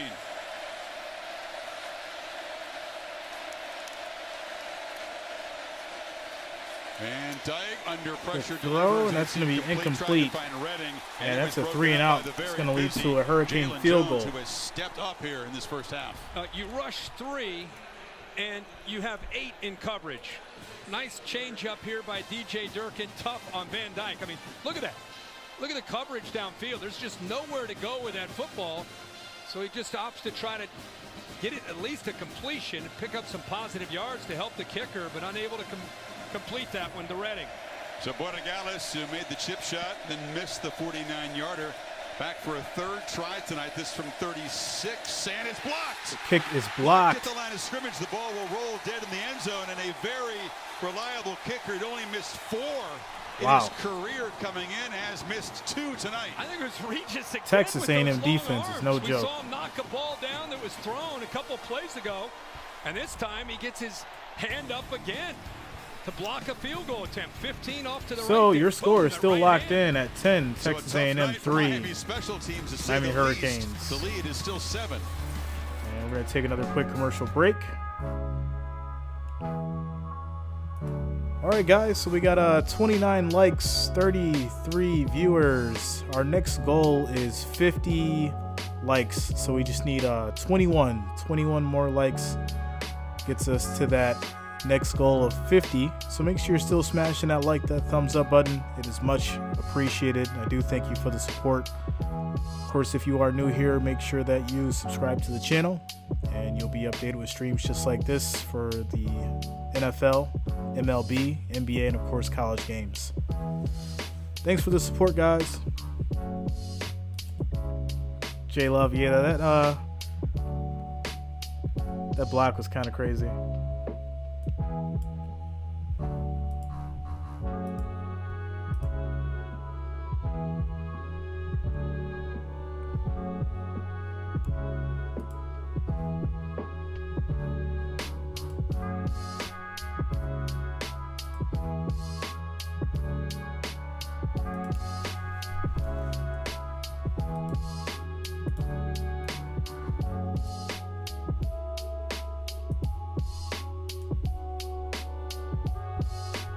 How about that LSU game? 31-16. Mississippi was so close. It was a 1-point game. Paul Nelson, how you doing?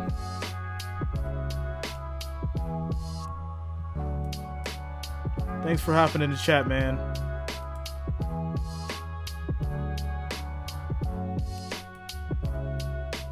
Welcome to the channel.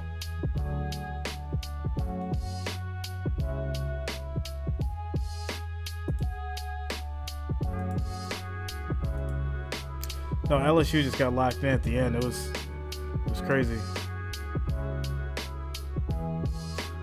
Paul Nelson, no problem, bro.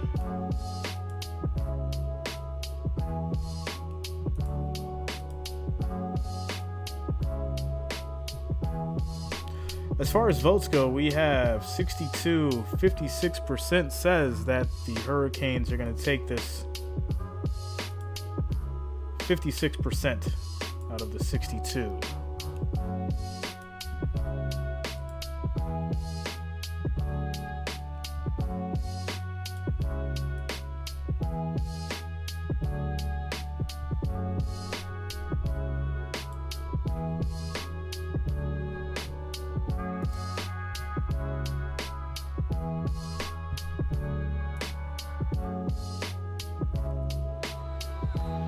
So another empty drive for the Hurricane offense. Albert Regis with the field goal block. Max Johnson and the Aggies back to work up 7. And looking to throw. Took a peek downfield. The pressure will tackle him just behind the line of scrimmage. It'll officially be a sack for Gude, the transfer from UCLA. Yeah, nice coverage downfield. Bracketed that slant, the inside receiver that he was trying to look to go to, and even had a good coverage to his check down there off to the right. So Miami's able to get that pressure home with the coverage downfield. So Darrell Jackson from Maryland, Mesidor from West Virginia, Gude from UCLA. They use the portal extremely well to restock from that defensive line, and it's a deep group. Johnson from the pocket across the middle. Yeah, that's going to be incomplete. Pretty good coverage by this Miami secondary. Third and 11. We check in with Matt Berry. Guys, good evening. Time now for your Capital One rewarding performance. Bobby Petrino making his return to Fayetteville with Missouri State. They had held the lead until this point. Bryce Stevens, 82-yard punt return, and Arkansas takes their first lead of the game up 31-27 midway through the fourth. Imagine Petrino if he'd gone to Fayetteville. Still a lot to go there. Yeah. Big third down here. Haynes rush 4. Johnson with a long throw. The catch is made and battling near the marker. And it is a first down for Anais Smith, this trusted receiver. Here's the arm strength for Max Johnson. He's on that right hash. Good feel in the pocket. Sees that pressure right in front of him, steps up, has a man right in his face, and is able to put that ball on a line to the outside to Anais Smith for that first down. How about that throw? Right hash to the boundary, with a guy closing in on it. Johnson just 3 for 9. He has been pressured and harassed a lot. Paul Nelson with the $5 super chat donation. Thanks a lot, man. Thanks for the support. You have earned yourself a wrench. Welcome to the wrench game. First half, and I think Zach, what you have here is Max Johnson looking to the outside. But he doesn't have any idea that in the inside is Leonard Taylor. Thanks for the donation, Paul. Thanks for the support. Man on the edge, but boy, 56, very disruptive here in this first half. Watch him. He defeats double teams like on a regular basis. Great quickness. A-Chain again had to dodge a man in the backfield, but flashes that sprinter speed, and just like that. And a big run for a first down. To the 42.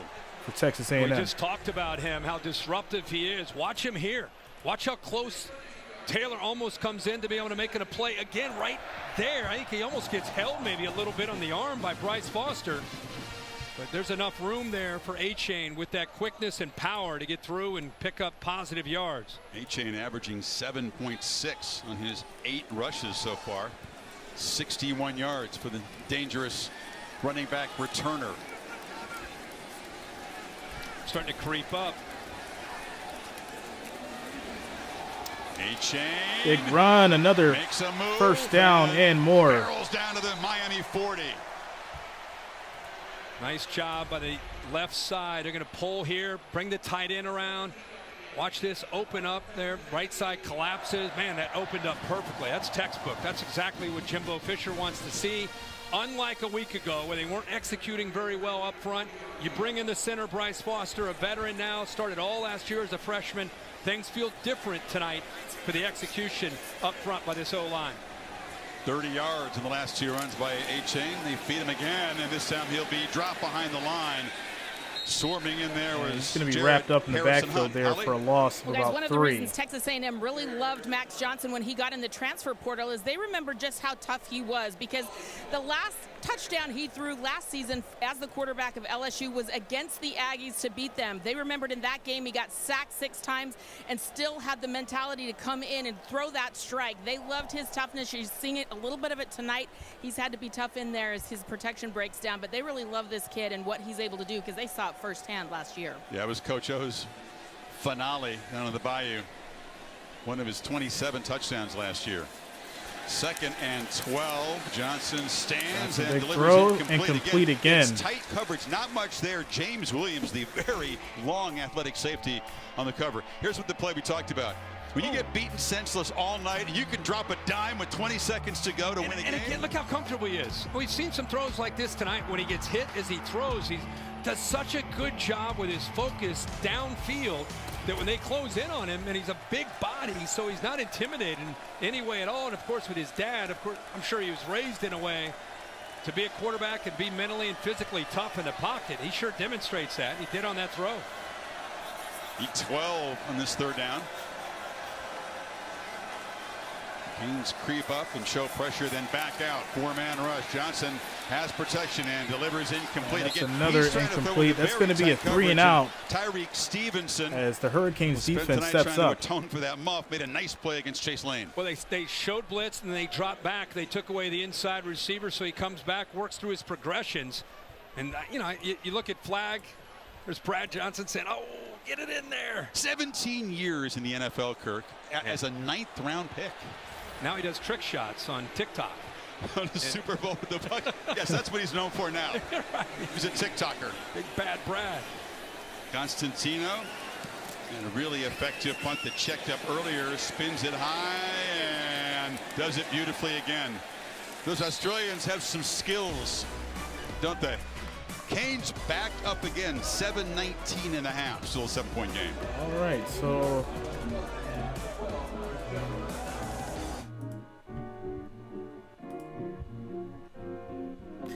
I feel like we're in for another defensive battle. That's what it was earlier for the mine's killing me. The Cal and Notre Dame game. The Cal and Notre Dame game was a defensive battle, and then it just opened up in the 4th quarter. I feel like we're seeing the same thing here. So Paul Nelson, thanks for the $5 donation, man. $5 super chat. You've earned yourself a wrench. Welcome to the club.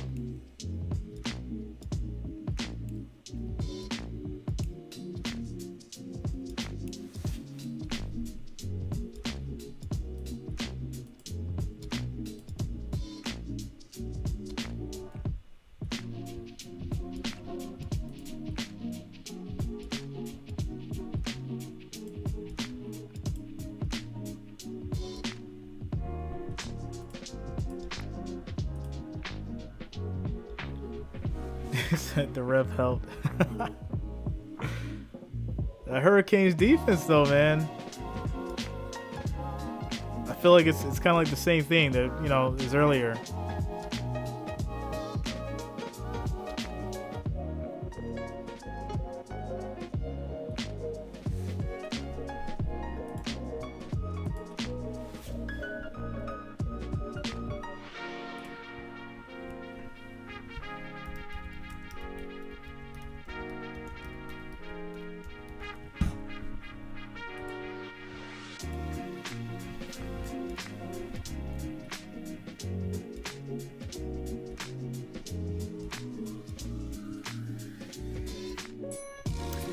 I mean, obviously their top names are Parrish and Restrepo. You know, but you got Thaddeus, Stanley, Redding. You know, it's all about who's actually going to step up. You know, who's going to make that like that one big play.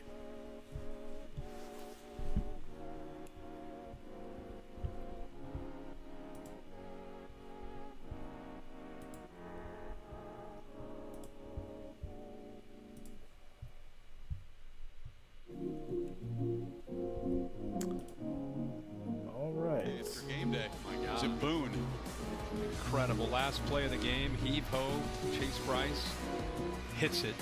But last week, everybody was shocked by what Appalachian State was able to do winning here at Kyle Field, and it's been a different A&M team tonight. Miami's fourth possession, Kirk, they've driven it 65, 44, and 73 yards. They haven't punted yet. Here's Haynes King, who was the starting quarterback the last couple games, and now Max Johnson in for him. And they feed the ball to the left side. This is Parrish spinning and makes a nice run to the 15-yard line. Bryce Anderson stopped him. Yeah, they've moved the ball. They've had some success, but they've hurt themselves. Kind of like A&M last week. Tonight, it's been Miami. They had the miscue on the punt, led to an A&M drive, missed a 3rd-9 conversion, and then they've had some field goal opportunities, missed one, and then got another one blocked. So Miami's having to continue to fight through this. For the Aggies, Kirk, they've had 3 major penalties on defense and 2 disqualifications for targeting. So their share of miscues too. Parrish. And Parrish is going to get the first down. It'll be a first down at the 19. Anderson stopped him again.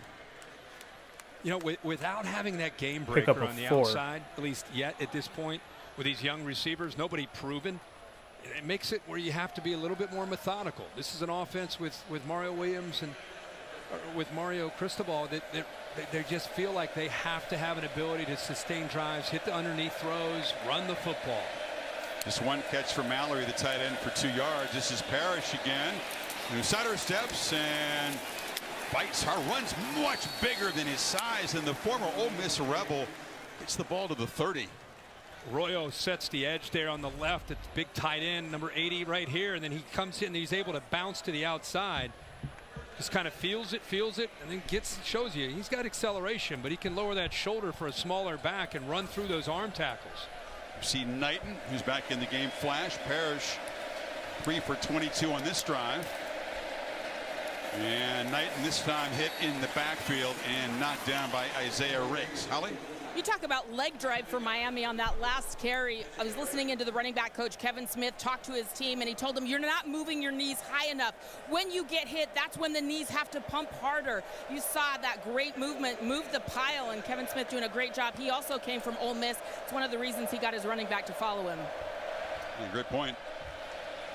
4 coaches came from Cristobal, and he's assembled other coaches from all over the place. Van Dyke launches down. Big throw. That is almost picked off. Jacoby George, one of those potential downfield playmakers. And you know, you talked about Damani Richardson being out and all that experience, so they're relying on some young safeties to make plays. Now Gilbert's a starter, but he's a first-year starter. Does a nice job showing the range to come over there and get involved in that deeper throw. Look in the background, 26, Richardson out of the game, jumping up and down, trying to offer encouragement because he can't get out there and play himself. So 3rd and 11. Van Dyke 6 for 16 now. On 3rd and 11. Battles, buys time, takes Tyler's off. going to run just for a couple yards. Out way short of the marker by Chris Russell. So it's going to be 3 and out. Miami will punt for the first time. Well, DJ Durkin, much like Kevin Steele on the other side, just mixing up zone and man, and on 3rd down and long, sat back in zone, took away all his receivers, and you know, you don't have to really worry about a spy on Tyler Van Dyke because, like you said, Chris, he's not necessarily a real threat on 3rd down to be able to pick up those first downs. Now the Canes Aussie, Lou Headley, the 28-year-old, who might have left the program having that injured his hamstring. Came back for one more year at Coral Gables. Hopes to punt at the next level. Anaya Smith, receiver, is a very dangerous returner. And the Aussie rolls and boots it deep. And big Smith, punt. They're going to take this. Catch, evades one man, still alive, and now will be knocked down. And he's going to make it back to the 20. 0-yard return. Well, the 12th man tradition goes back to the 20s here. Part of the Aggie lore, and always remembered with a number 12.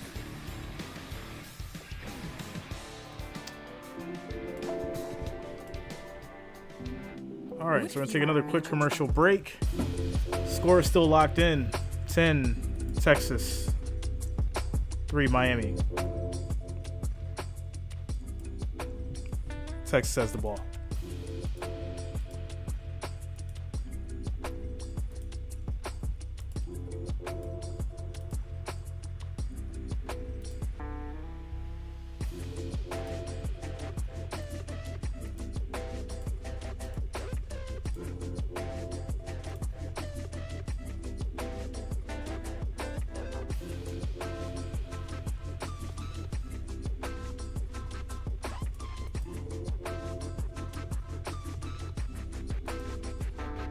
I see it happening.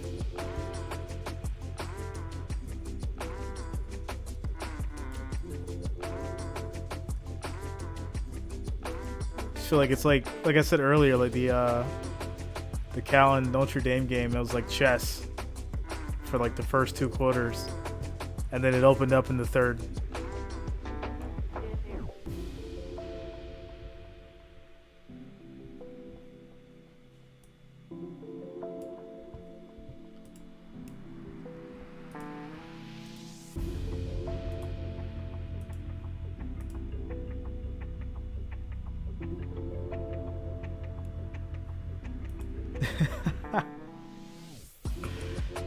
It's almost hurricane season, yo. Almost. Think we get like another month, realistically.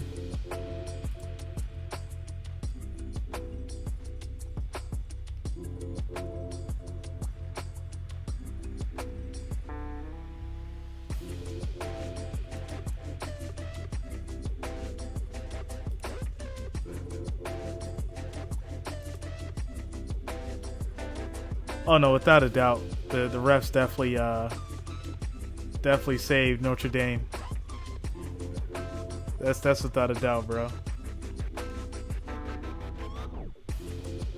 We seen that one coming from a mile away.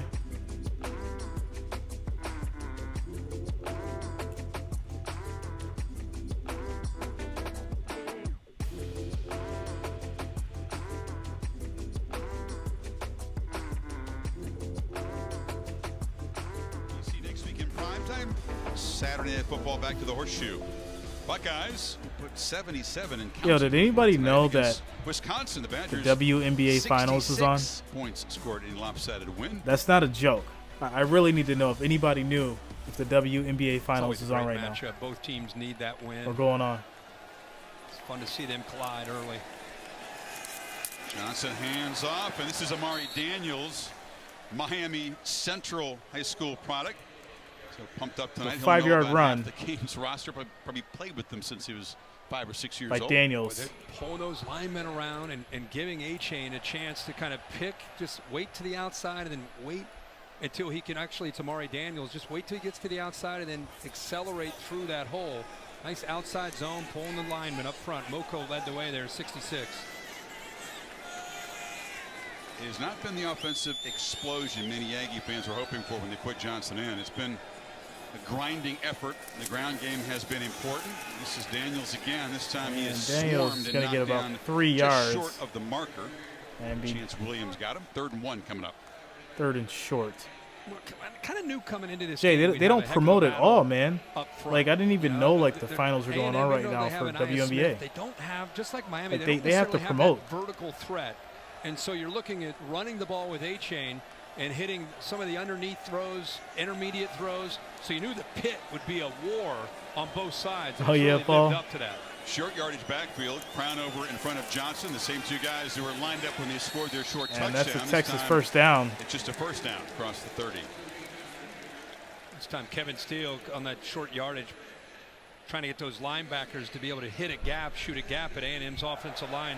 Really good job, especially the center. Man, it's good to see Bryce Foster back in this lineup. Makes such a difference. Missed the first 2 games, battled with mono for 4 or 5 weeks, back healthy, was their center all of last year. Just kind of anchoring them up front. Final 2.5 minutes in the half. 2 timeouts for Jimbo Fisher to work with. Going to keep it on the ground with Daniels. So Johnson comes in, has visions of sort of creating big plays, getting Anaya Smith involved. The other sprinters on this Aggie receiving corps, they haven't been able to hook up for big plays yet with the pass game. No, they just don't. They don't have that vertical threat. You know, they don't have that guy that can stretch the defense. I mean, you have a guy like a Jalen Preston or Chase Lane that can from time to time, but not consistently. So Miami doesn't feel threatened downfield.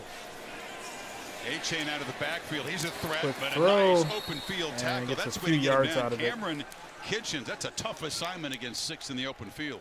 You take Evan Stewart, who's been suspended and not playing tonight. You take Chris Marshall out of the lineup, and you're looking at guys that just are tough underneath, but you want to give them the ball in space, especially A-Chain out of the backfield. But a nice job there 3rd by and 6. Kitchens. At this point, not a lot of urgency by Fisher. He's keeping those 2 timeouts, letting the clock run. He needs 6 on this 3rd down. Off the play action, Johnson pump fakes and now checks it down to A-Chain. Throw first down as he gets hit. Williams, he gets up and makes the tackle, but it's a first down at the 47. A-Chain does not get picked up. Look at it, playing a lot of man-to-man, but with the blitzing, the twist, the stunts, they're trying to get home.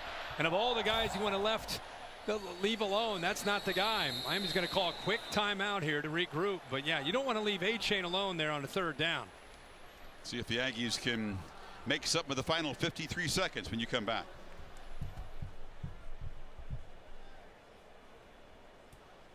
The new iPhone 14 Pro. It's amazing. Okay. Yep, the camera is incredible.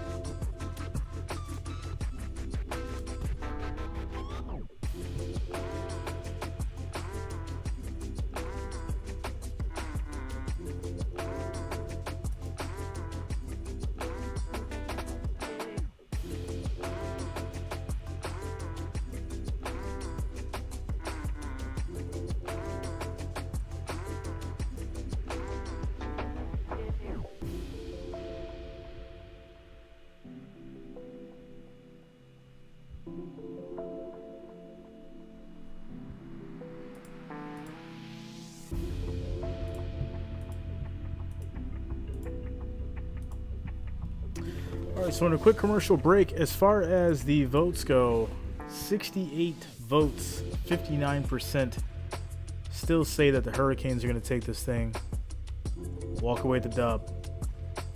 59% out of 68 votes.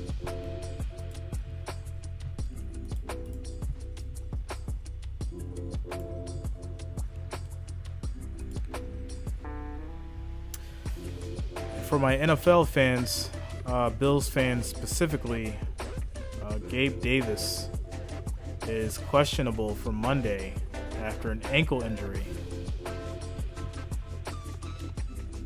So interesting to see how this plays out. Gabe Davis being a big part of Bills offense.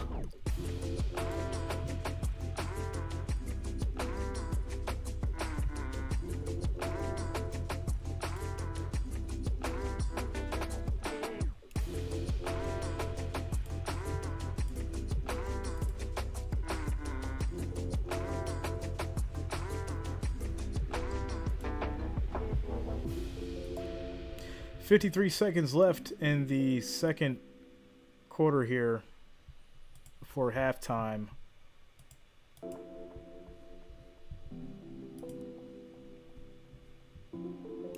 As we get through these commercial breaks.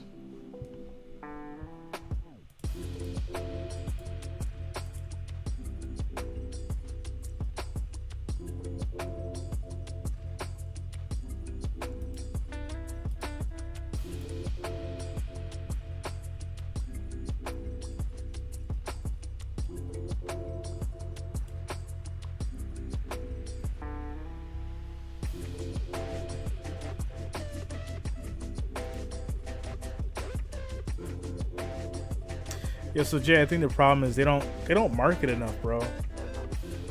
And I know like funds are tight, right? But you gotta market. Because I legit didn't even know.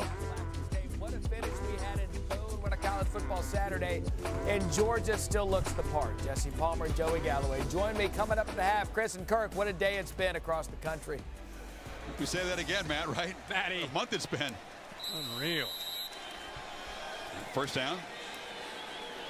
All right, here we go. First and 10. Johnson, crowded pocket, long throw, no chance to make a play. Tried to squeeze it into Aniyah Smith. Both quarterbacks not that comfortable so far. No. What they're seeing on the other side from the opposing defense. And I think it's a combination of being able to get some pressure around them, and then also mixing up some coverages. You've seen some man-to-man. You've also seen some zone, and you always have to do that against quarterbacks that have experience and have that ability. Yeah, I mean, with the amount of time they have left, unless something big happens, I could see a field goal. I could see a field goal. 2nd and 10. Johnson checks it down, and they are standing there and just waiting that time. So now Smith it's 3rd pitches on and the tackle. 8. Well, that's a much better job of keeping an eye on the back A-chain and just being aware of where he is. Remember the last time we saw him sneak out on a 3rd down? Nobody there to account for him. This time, their top player, in my opinion, in that secondary, Cameron Kinchin's able to lock down. Well, it couldn't be worse than last week in Appalachian State when the Aggies offense ran just 38 plays. They've run almost that many in the first half, 33 of them, but they've had to really earn it against this Canes defense. They have, yeah, and you knew they would, but you also knew they had a tough week of practice. They were embarrassed, so you knew they would come out and play much better. I mean, it's 10-3, and it feels like it's, I don't know, 20-3 or 24-3. Like it just feels like it's Miami hasn't played really that well, and yet they're still on the road hanging in there. Be interesting to see how this half ends for both these teams. I think they've actually outplayed them, if not for the muff punt by Tyreek Stevenson, which set up a very short touchdown drive, and 2 missed field goals, one of them blocked by Regis. Special teams have been the difference here so far. A-Chain moves out Kirk in the slot, so have to keep an eye on him on the right side. Need 8 on this 3rd down. Canes do bring some pressure. Johnson is flushed. Johnson's on the run. He gets wrapped up. Slammed down by Jafari. And that's going to be 3 and out. And the Canes defense has knocked him down 3 times tonight. Yeah, that's a really good job of just hustling, not giving up on a play. I mean, it's coverage downfield. Let's be honest. I mean, they take everything away, and then just as a spy there, usually known as a guy that's going to come off the edge, but they use him in a different role where he's just a spy, and he's able to use those eyes. But give credit to the coverage downfield of taking away all the options there. Either coach spending a timeout, contended to send to the locker room. And they're going to run this clock down, and that's going to be halftime, guys. So special teams Your huge. score is 10, Cristobal Texas team A&M 3, on the road. Miami They Hurricanes. outgain A&M, but Hurricanes trail will by receive 7. the ball after the Let's go to half. Hollywood, Jimbo Fisher. Well, Coach Fisher, you made a change at quarterback. How do you evaluate how Max Johnson was able to do in that first half? Good job. I mean, we got to protect him. Doesn't matter who your quarterback is, you got to protect him and give him some time. He made some nice plays early, and we've done a good job taking care of the football. We're up 10-3. Had an opportunity or two. Wish we could have missed a couple run plays there if we could have popped and then a pass one. But we're 10-3. Got to play the second half. You've lost 2 DBs because of the targeting. You've got 4 suspended kids out, 2 of whom are DBs. How do you anticipate them playing in this game? We don't. If they're suspended, they're suspended. We play with what we got. Thank you, Coach. Thank you. You might have done some yelling in Well, he practice said this it. week, judging by the voice there. No doubt. They there was word that they might come in, but it looks like 10-3 for the home team. They won't. Halftime report to the studio. That's what it's looking Ed like. Berry, Joey Galloway, Jesse Palmer. They promise good things at halftime. We'll see. All right, guys. So, yeah, halftime. Plenty of time to get some food, drinks, do what you do. I'm going to grab something as well here. It's getting late, 10:40. We got a whole nother half of football to go. Got to get right. I'll be back.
Yo, let me just state that this parlay is not mine, but I've been watching this this dude on Twitter for like the last few hours, actually since like 5 o'clock, and he posted this parlay. Look at this parlay. The Michigan State and Washington points happened. So if Texas A&M wins by basically a touchdown, it's $1 million, yo. That is insane. Off $7. $7, yo.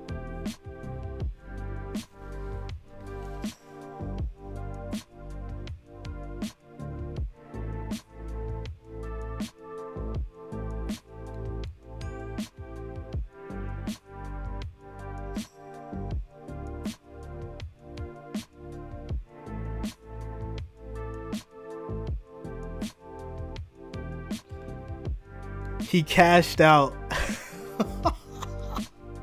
Yo, he cashed out. He just posted the picture. Hold on, I'm gonna put it up. This is insane.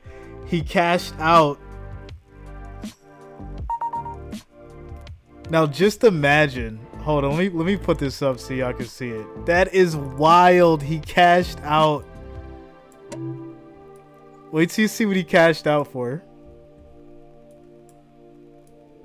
Put this on the other side. He cashed out for 252 grand.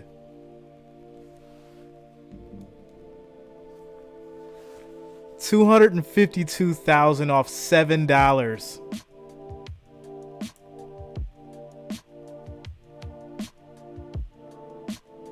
Tell me that's so ridiculous off $7.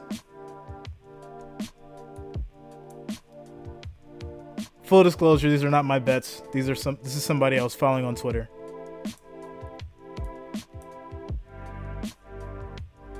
So he cashed out basically 2 hours ago. $250K.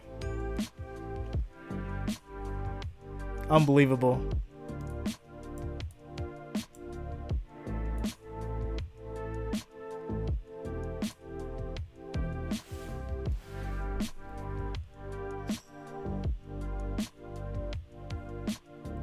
This will be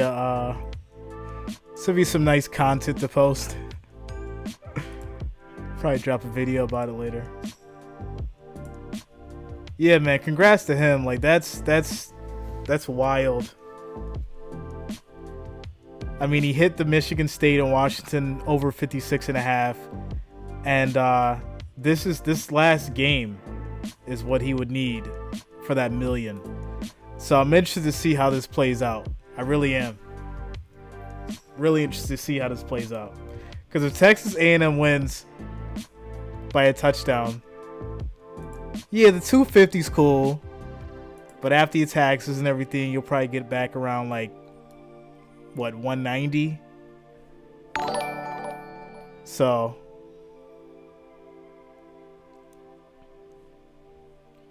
Alex Westbury. Alex, just subscribe. Thanks a lot, man. Welcome to the family. Says that's discipline there. Walk with the 250. 1 million would be nice, but who knows with A&M. Nah, you know what? I said that earlier because I seen when he had a cash out at like 130. So he must have waited until the Michigan game was over to cash out for the 250. But I would have cashed out at 130. It was like 130K, and that was before the Michigan game ended.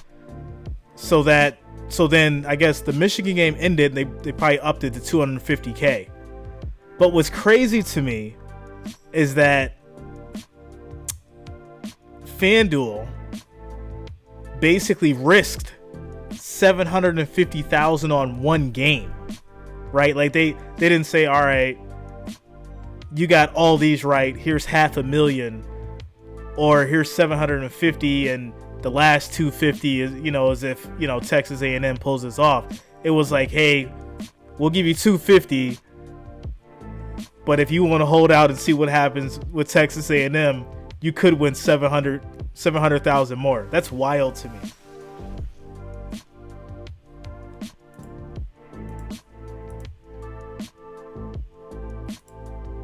Absolutely wild. Anything's better than 7, of course.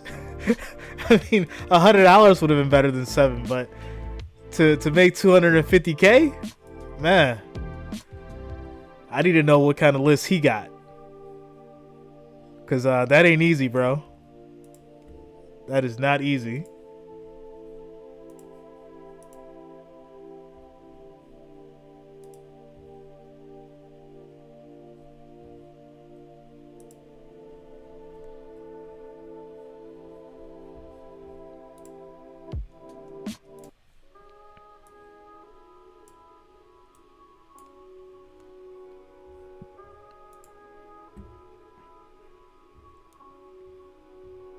But like Alex said, it's definitely it's discipline. And I don't think personally, because you have 250 guaranteed. I don't think I would risk my guaranteed 250 on Texas A&M. It's not like your last game is Tom Brady. Where you could be like 95% sure he's gonna pull it out. So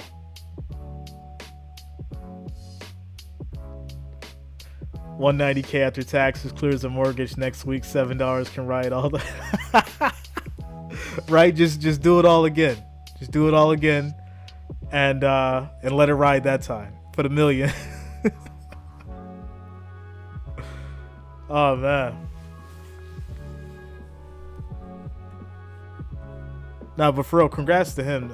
He definitely did a smart thing, taking that 250. It's a hell of a win. So Florida Gators pulled it off, like I said, 31-28. Look at that. Called that game earlier. Florida Gators on deck.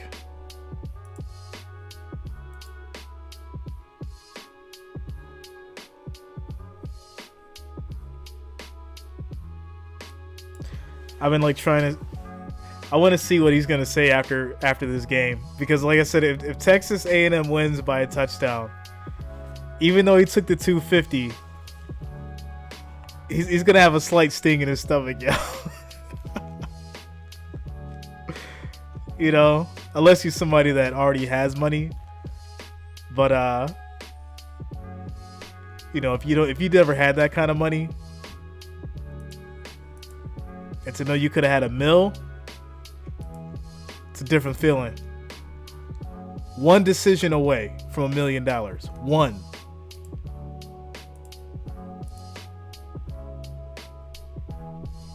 It's a lot of pressure.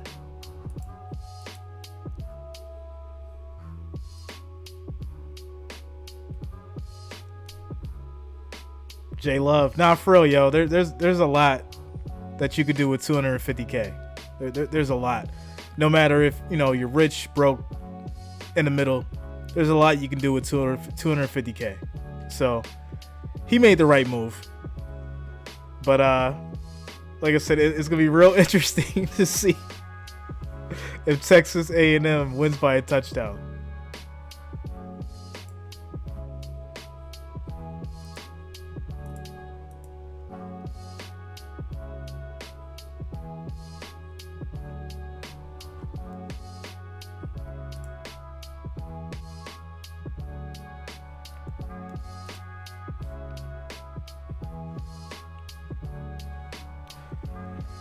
All right, I gotta grab a beverage. I will be right back.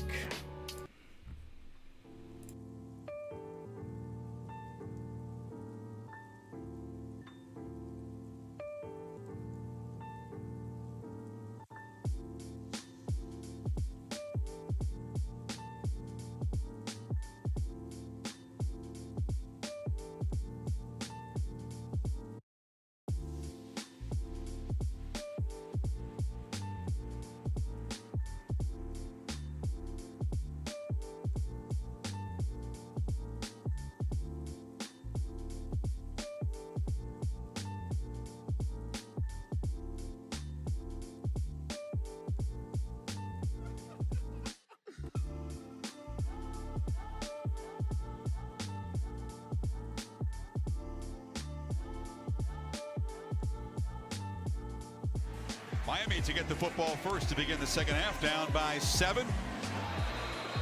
It's been an old school first half. Chris Fowler, Kirk Herbstreit, Holly Rowe, Todd McShay.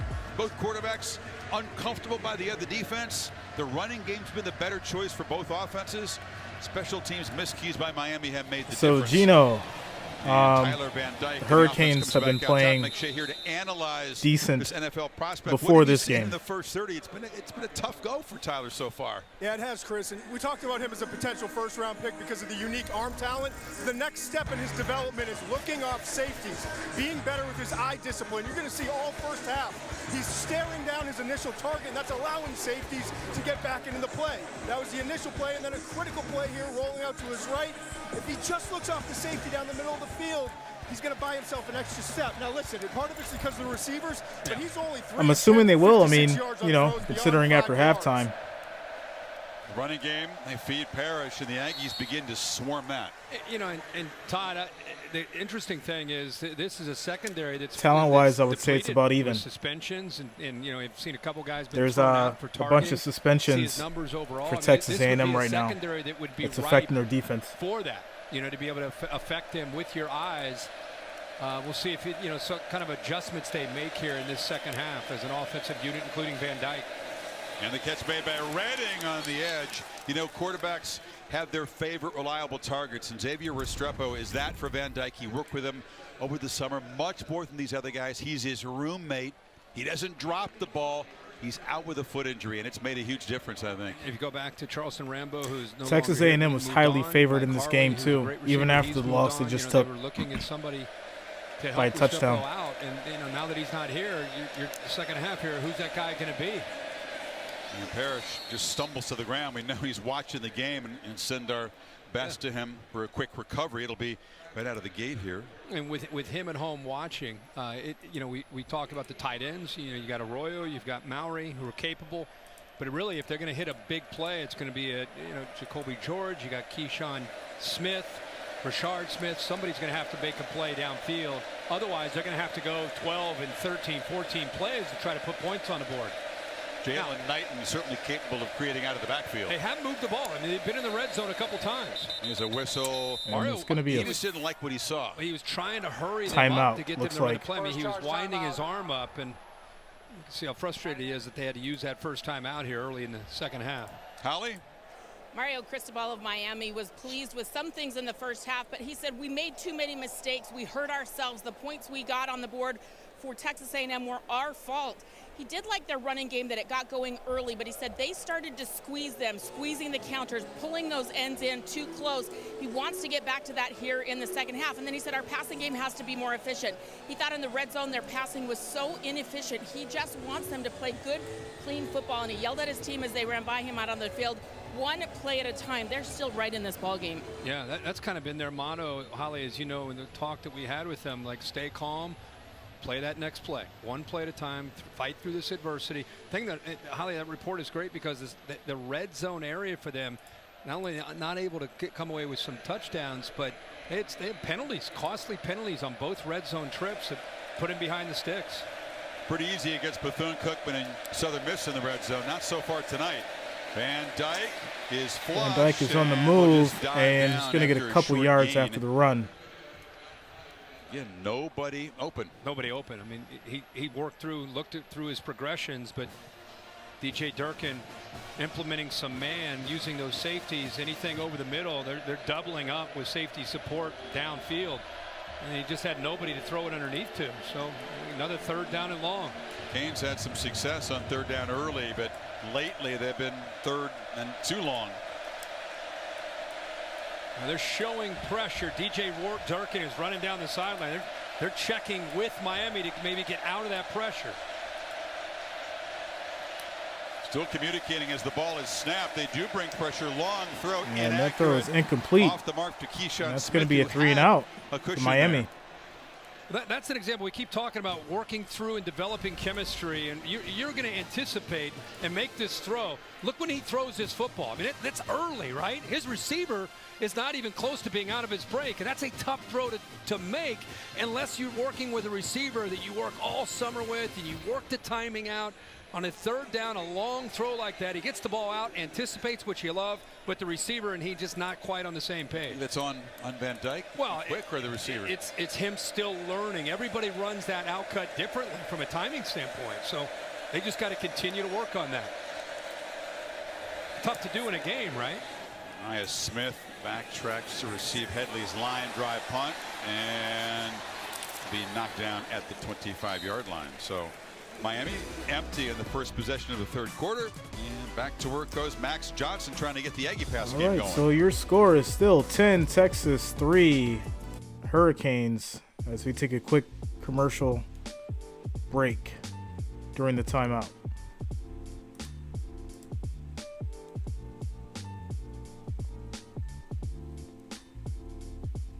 Watching a chess match right now.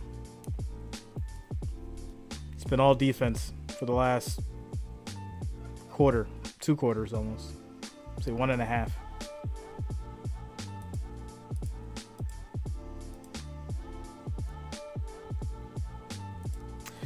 Gino says Texas is a young team. Texas looks hungry. But, I mean, also, they got their touchdown because they were just in good field position. I wouldn't say, like, you know, Texas came down and had such a great series that, you know, helped them score. They scored because they were just in great field position. So, to be honest, the game should be tied 3-3.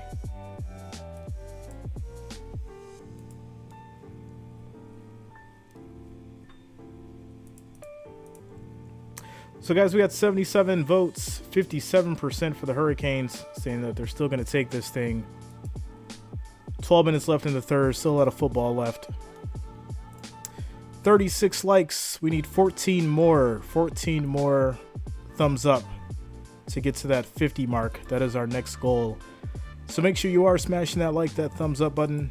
It is much appreciated, and I do thank you for the support as we get to our next goal of 50 likes.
Titans on ESPN at 7:15, and over on ABC at 8:30.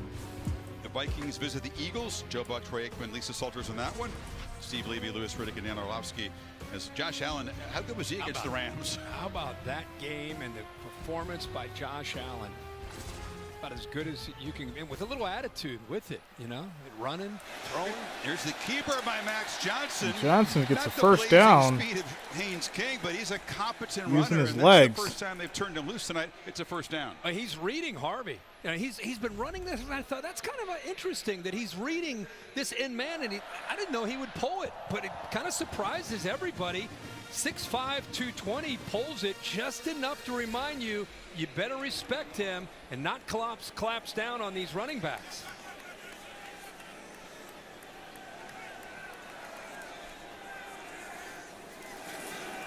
Johnson looks for A. Quick throw, that's a catch. Makes the catch.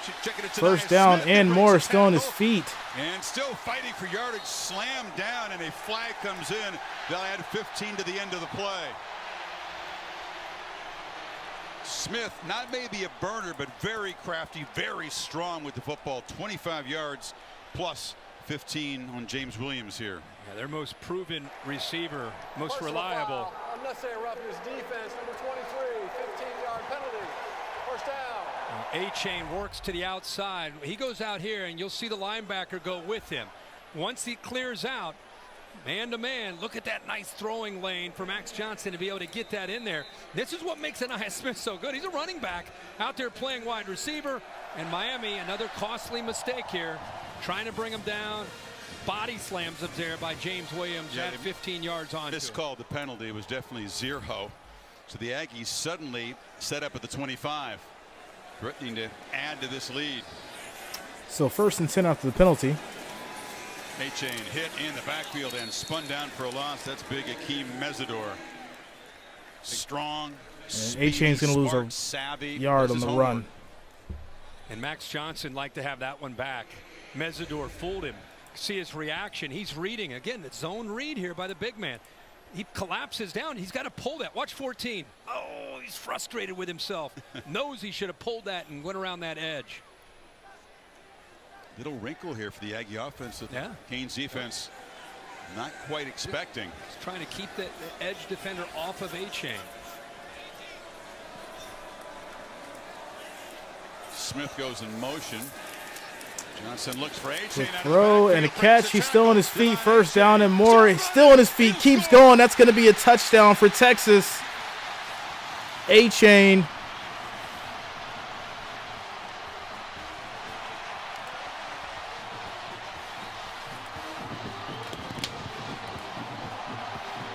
Canes have not been able to get him to the ground all night. No, they got man-to-man situation with a backer on A-Chain. And this is what you want. Give him enough room after the catch to be able to make a guy this miss. Kid fights for yards. Open field. He's got my respect. He can make a lot of guys miss. He and Anaya Smith are both the most dangerous weapons that Max Johnson has to work with. He hit them both on that drive, and A-Chain takes it in. So and extra point is good. The last couple of your score is 17 Texas A&M, 3 Miami Hurricanes. Just like that, the Aggies are up 14.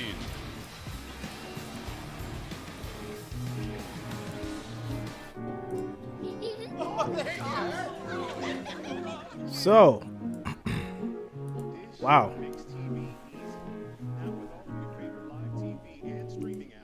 I wonder if this is going to get away from the Hurricanes.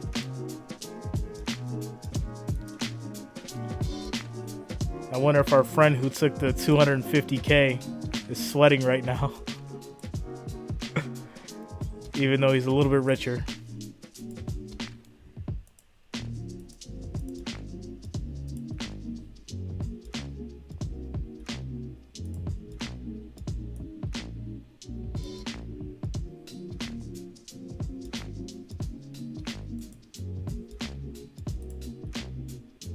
I have a feeling this is why the bookies took them, still 6.5 after that loss. There's a bunch of sites and, odds prediction sites. They're like, oh, Texas A&M, they're going to lose. Go to the Hurricanes. And, Not looking like it was a safe bet so far. Vegas knows.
across all platforms, different sports. He brings decades of experience. Marty, welcome. We've been talking about Bryce Foster, the center for the Aggies, who is coming back after a bout with mono. Why that's a concern for a football player, and why getting back to game speed is such a challenge.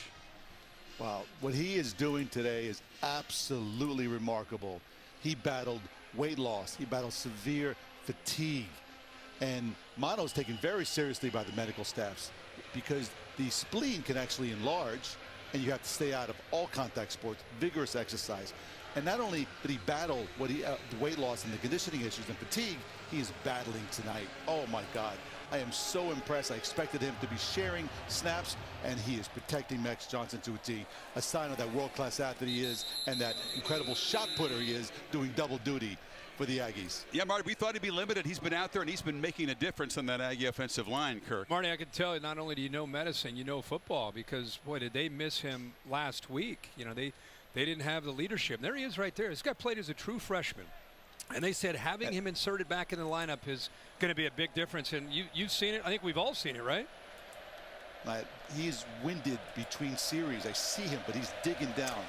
First and 10, Hurricanes. Unbelievable recovery. A little credit to his mom, who clarified the fact that he recovered from mono. There's a keeper by Tyler Van Dyke. Marty, it'll be great to have you with us. Various different injuries that guys bring into games that happen within a game. And we appreciate you being here. I'm excited. Thank you so much. Marty's done good work on me, too. Full disclosure, he's mended me, Kirk, a few times. Well, whatever he's doing is working on you, pumping the iron. I mean, okay. All right, big fella. Get older, you get bigger. I don't know what's going on. Arms. Nothing's going on besides hard work, bro. I promise. What are you insinuating? Well, there's a handoff to Knighton. See if he can spark. Knighton's on the run, first down. 14. It's not panic time. They just have not been able to create any shock plays. Yeah, Clark, the center, really good job of sustaining his block. And then I'll tell you, the guy who's having a heck of a night is Rivers, 64. Watch the center. He's able to hold on to his block. 64 seals that. And then you got all that room to work with. And again, Knighton he's had some holes, and he shows you what kind of acceleration. Still early enough in this game, you got to trust that line in this running game. Van Dyke pulls it, rolls, slings it down. Big throw, and that's almost caught one-handed. Hands of Keyshawn Smith. They continue to try to switch the defense, but haven't connected. That's the man that is going to have to do it. You know, Smith is probably the most dangerous target they have. Came to Miami all the way from San Diego, went to Lincoln High School. You run the ball, you get the safeties down. See the safeties collapse down. Now you got the one-on-one opportunity. A little bit more air on that, and he maybe had a shot to get underneath it. He can move, but history says that Van Dyke is way more effective inside the pocket than out of it. Knighton runs through a couple tackles and gets slammed down. He's actually inside the pocket. He's thrown 26 of his 28 career touchdown passes. He can make plays. He's just not as comfortable out there. Yeah. I mean, his strength is sitting in the pocket. He's athletic enough that if he has to, he can move around. But yeah, he obviously rather sit in that pocket, distribute the ball, and been a challenge tonight without his main target, trying to break these younger receivers in. Van Dyke 0 for 3 passing on third down. Now charging in very early is Terrian Lee. And that'll move it a little closer. Be third and very short now. Watch Van Dyke here. Smart on third down. He's really selling this count, but he's been doing it all night. But watch the quarterback's energy. Watch his shoulders. Really leans in. Really tries. It's going to be an offsides on the defense. On the road, even with that noise, sometimes it's your body language where you try to draw that defense off, and he timed it up at the right time. Third down, he picks up the first down. It was enough to move the sticks. Last thing you want to do for the Aggies is breathe life into this Miami team. Henry Parrish back in the backfield. And you fake it to him, flip it to Mallory. Finally, the tight end's got some space. And Mallory's going to get a first down and more. But he is a weapon and rumbles down to the 36. So when you run the ball, it allows early down play action to be effective because the eyes of this defense get into the backfield. Watch the defense. All these linebackers are concerned about, they're going to run the ball again. They lose their responsibility. Nobody takes the tight end that is able to slide out. So Really good job here with the play calling that time by Josh Gaddis. 1st and 10, play action, slide the tight end to the flat, get those backers' eyes worried about running the football between the tackles. Arroyo spells him at tight end. It's Brinson in motion. They throw it to him behind the line in the open field.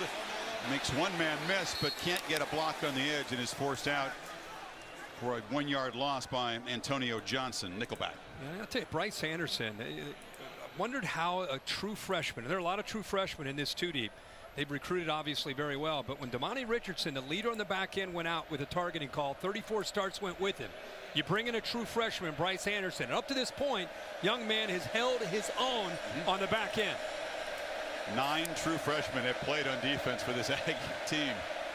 It's a talented recruiting class, but these guys are learning on the fly. Yeah, you're learning with every rep. But number 1's playing well. Van Dyke with the play clock ticking down. On 2nd and 10, pitches to Parrish. And a pitch to Parrish, tries to get around the edge, but it's going to be short. Cooper edged him out. It'll be 3rd and long. Now, they lost 2 starting inside linebackers off this defense, and Cooper played, but he didn't start. And now 45. Watch him able to get sideline to sideline. DJ Scaife tried to climb up to that 2nd level to be able to secure that edge, but no way. Instincts and vision by the backer 45. He's able to get outside there, or he had an alley if he wasn't able to do that around the edge, maybe for a first.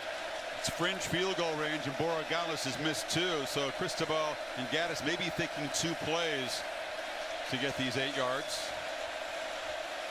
And Dyke with 3 on the play clock gets it into Jacoby George, and he has got a George first down, still on his feet, nice juke, gets to the 10. From a 2-game suspension, his first action, and his first and goal. That's maybe the coaches would tell you, one of their best playmakers. He sees this cushion right here.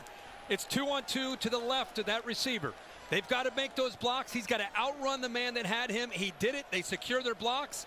Easy execution, but you're relying on the talented receiver, George, to be able to run away from that cushion that defender put on him. Now they're down inside the 10. Knighton dives forward. At this point, Kirk, Miami, which is not executed well in the red zone, had a penalty early. Crucial to get this into the end zone here, down by 14. Yeah, they've hurt themselves a couple times. They've been down in the red zone. Executing pretty well. I mean, again, they've got to sustain drives. This is a 10-play drive so far. Don't have that dynamic playmaker. Can they finish the drives and put the ball in the end zone? First and goal from the 10 against a tough defense is a challenge. Quarterback keeper, and that time going to run for about a yard. Rakes is ready for him, so that's an unusual call. They don't have many design runs for Van Dyke, and it's 3rd down. I thought they might be fooled by this call, but watch the big fella 34, Rakes. Watch him keep that outside shoulder freed up. Eyes in the backfield, and then he's able to get down to the outside and make a play. You're talking about a big body there, 330 pounds. I love to see his eyes in the backfield, not fooled at all. Knighton is the back, 3 receivers to the right. With a safety here, with 1 receiver, he's got to work to the right. And the question is, can he get the ball to the big tight end? Hurry. Bowery. They just get the snap off. It's a running ball. Maybe they checked it down to Knighton. Wow. Bryce Anderson, that freshman. Why not go for the pass? Flies in there, and it's 4th down, and field goal team is coming out. Wow, really interesting conservative call by Mario Cristobal here and Josh Gaddis. Play runs. Play clock working down. The run game has been working, but boy, it's the execution and everything much tighter, much faster down there. A&M bends, but they don't break. You surprised you're kicking the field goal? Oh. Yeah, I am. Unless it's a fake.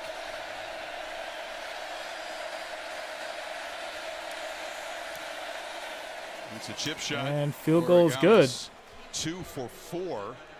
Good looking drive, run pass mix, 12 plays, 71 yards. But so again, your score now is going to be 6 Miami Hurricanes, 17 Texas A&M.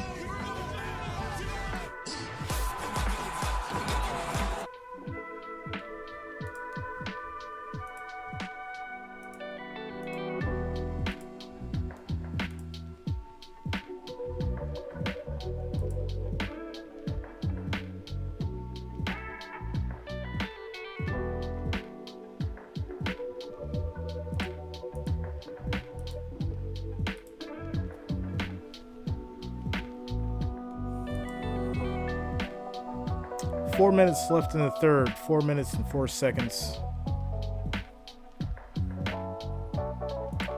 2-score game.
All right, guys, so to get through this commercial break, we have 79 votes, 43%.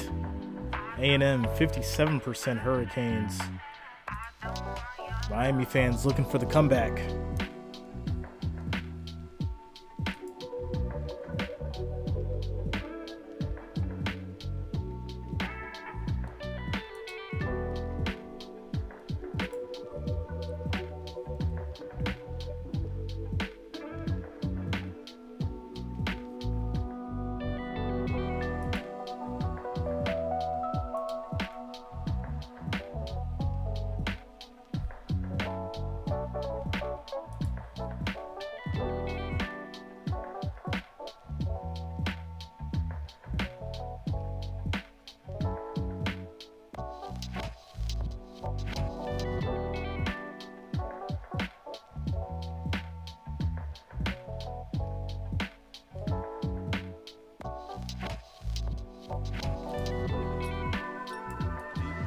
Some shootouts this year. I think Fresno can score. That game could get interesting, but Fresno so far unable to get on the board.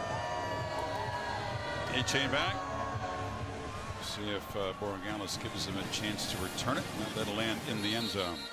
Extra yard for Teachers Week, annual back-to-school effort led by the CFP. They recognize and show appreciation for teachers. And Jimbo Fisher's mother, Gloria, who's 85 years young, was for 51 years a teacher in high school chemistry and physics in West Virginia. She taught at the rival high school, the one that Jim played football for.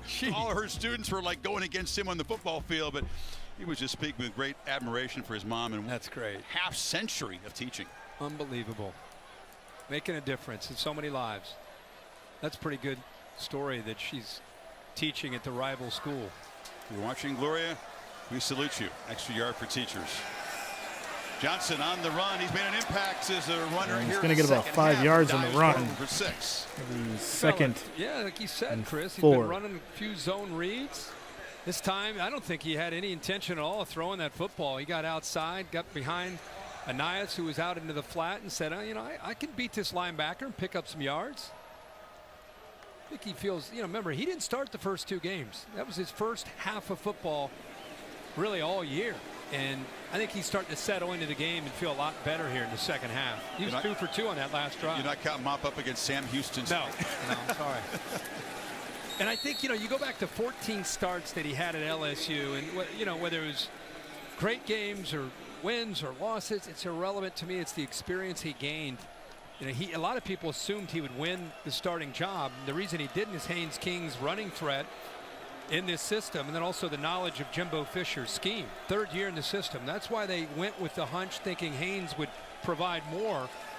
And after 2 games, they pulled the trigger to go back to Max Johnson and give him a chance. And I think that background of those starts help him. Big play for the Miami defense here to get off the field, give their offense the football back. They come after Johnson, pressure him, but he gets it away. Johnson gets it off, and that's a catch. Across the middle, and Anais Smith is still running, and he has been the playmaker on Smith the with a big pickup. end here in the 3rd quarter. He's across midfield. They brought pressure this time. They dial it up. Again, it's been a little bit of a mixed bag. A little bit of a delay, and then eventually Smith is able to get there. Almost looked like he got to him right as he threw the ball, but that goes back to his size. 6'4", 6'5". He's able to hang in there to the last second. And how much fun is Anais Smith with the ball in his hands after he catches it? 26th straight game with a catch. A guy who'll put his hand up, he'll play running back, he'll play DB if they'll let him. He's just that kind of a tough physical player. Had a 25-yard catch in the last touchdown drive. That was for 21. Offense number 76, 5-yard penalty. First down. We got Layden Robinson, the All-American guard. 5-yard penalty. Holly?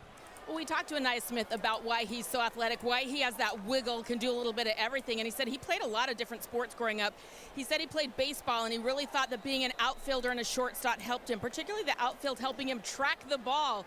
Then he said he was a good hooper. He didn't play organized, but he played a lot with his boys. And he said, I like the basketball. I feel like it gave me some juke moves. I can really move my hips. I can bend. And he said all of those sports made him a well-rounded athlete here at A&M. All about multi-sports basketball, definitely. Looks like a point guard out there.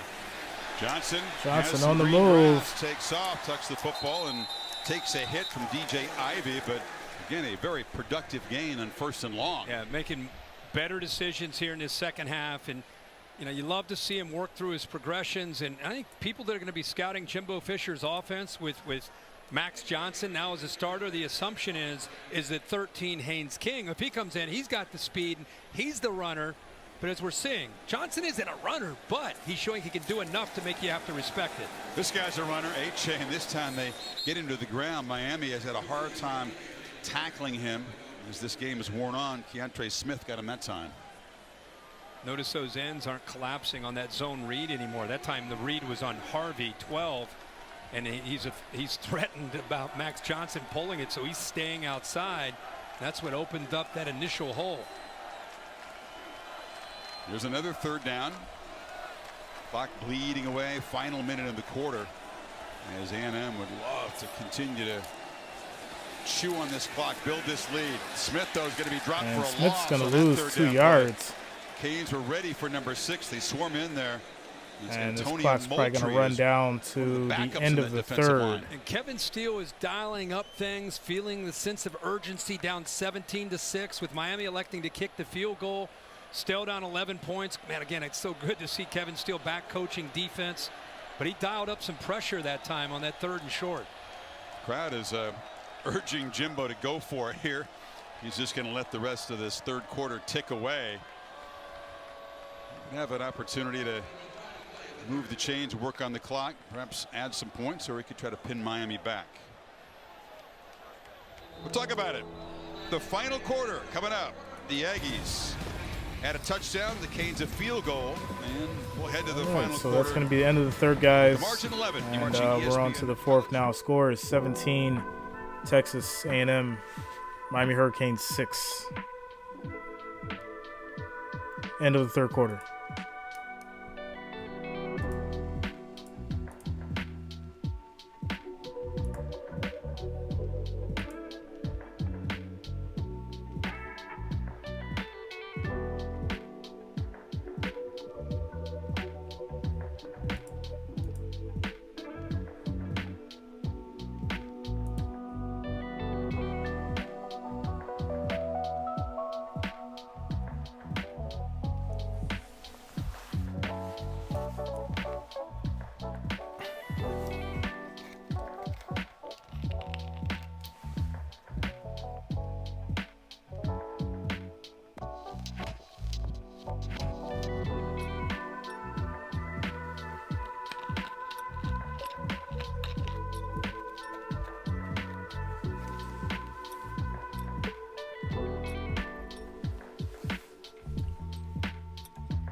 J Love, what up, bro? It's starting to get late, yo. Late Saturday games.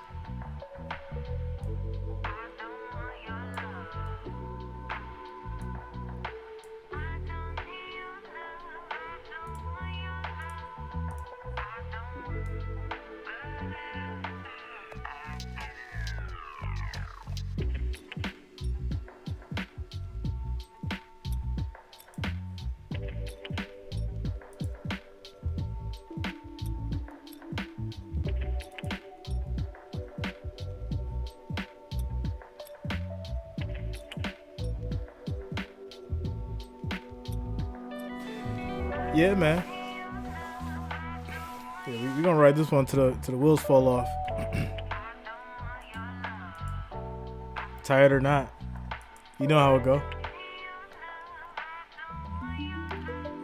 Definitely out at the buzzer though, without a doubt.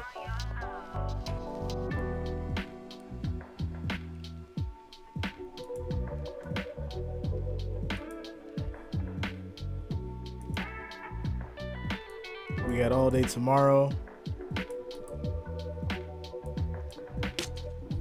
I feel like tomorrow is definitely gonna be popping tomorrow.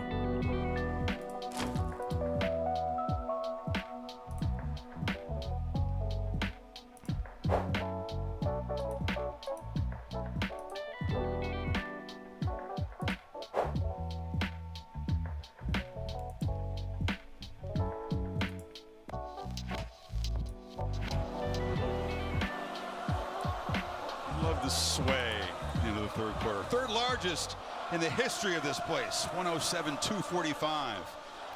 Fisher decides to punt here. Opening play of the final quarter. And pent the Canes back. Constantino has been precise, executed absolutely perfectly. On the hop, it's down at the 1. He is a weapon. Go back to Columbus, Kirk. We'll see if the Badgers can put up a fight on the road in the Horseshoe against Ohio State over on ABC at 7:30 Eastern time. Also on the app. CJ Stroud, I'll tell you, I mean, you expect it against Toledo. It was a 28-14 game, and then I think, did they punt Ohio State? I don't think so. I think it was a big day for their offense. Wisconsin wins big today, so it sets up a big showdown.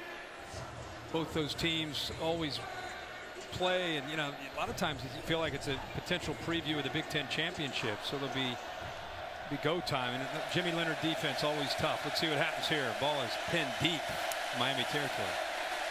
Parrish with the carry. Jalen Knight was run having out the his middle, and knee he's going to get examined about by the Miami trainers at the end of that 8 last yards possession. So we'll see if he's able to return on that Parrish run. Muscles for about 7. Yeah, I thought he had about 2, and he just wouldn't go down. He's an undersized back. When I say undersized, he's short, and he's not 220 pounds, but he runs like he's 215, 220 pounds.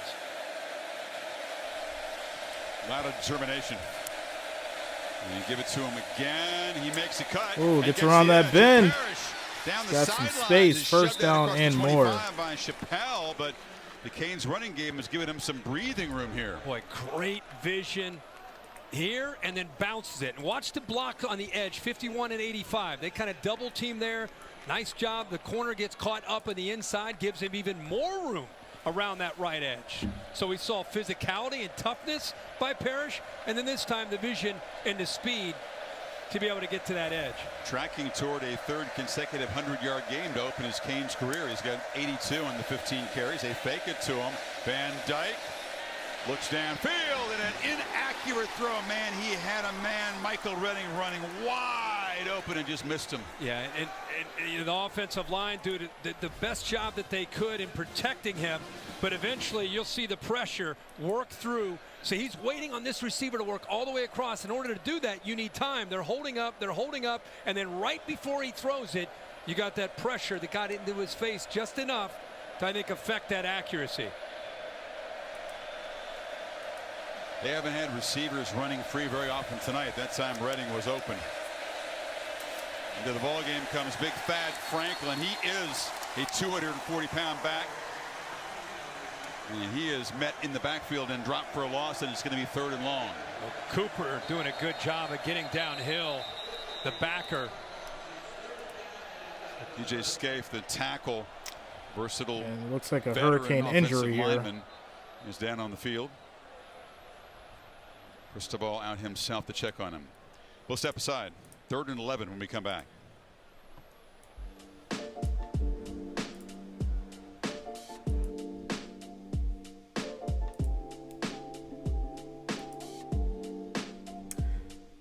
So Scaife for the Hurricanes is down.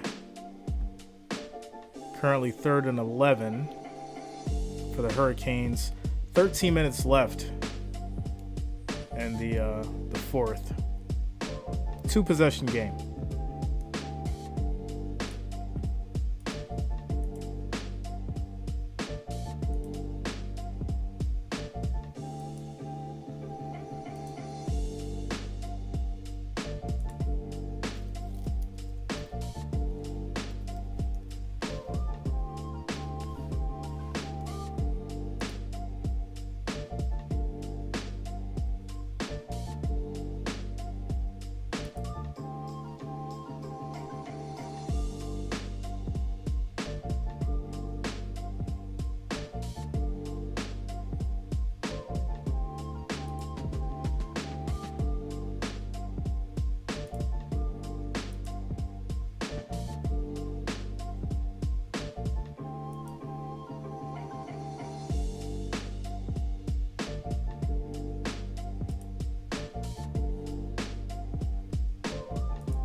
Alright guys, so during this commercial break, we've got 79 votes, 57% still for the Hurricanes. Will they come back? Will Texas A&M cover the spread? Questions. Fresno, USC, 3 Fresno, 14 USC. Fresno finally got on the board.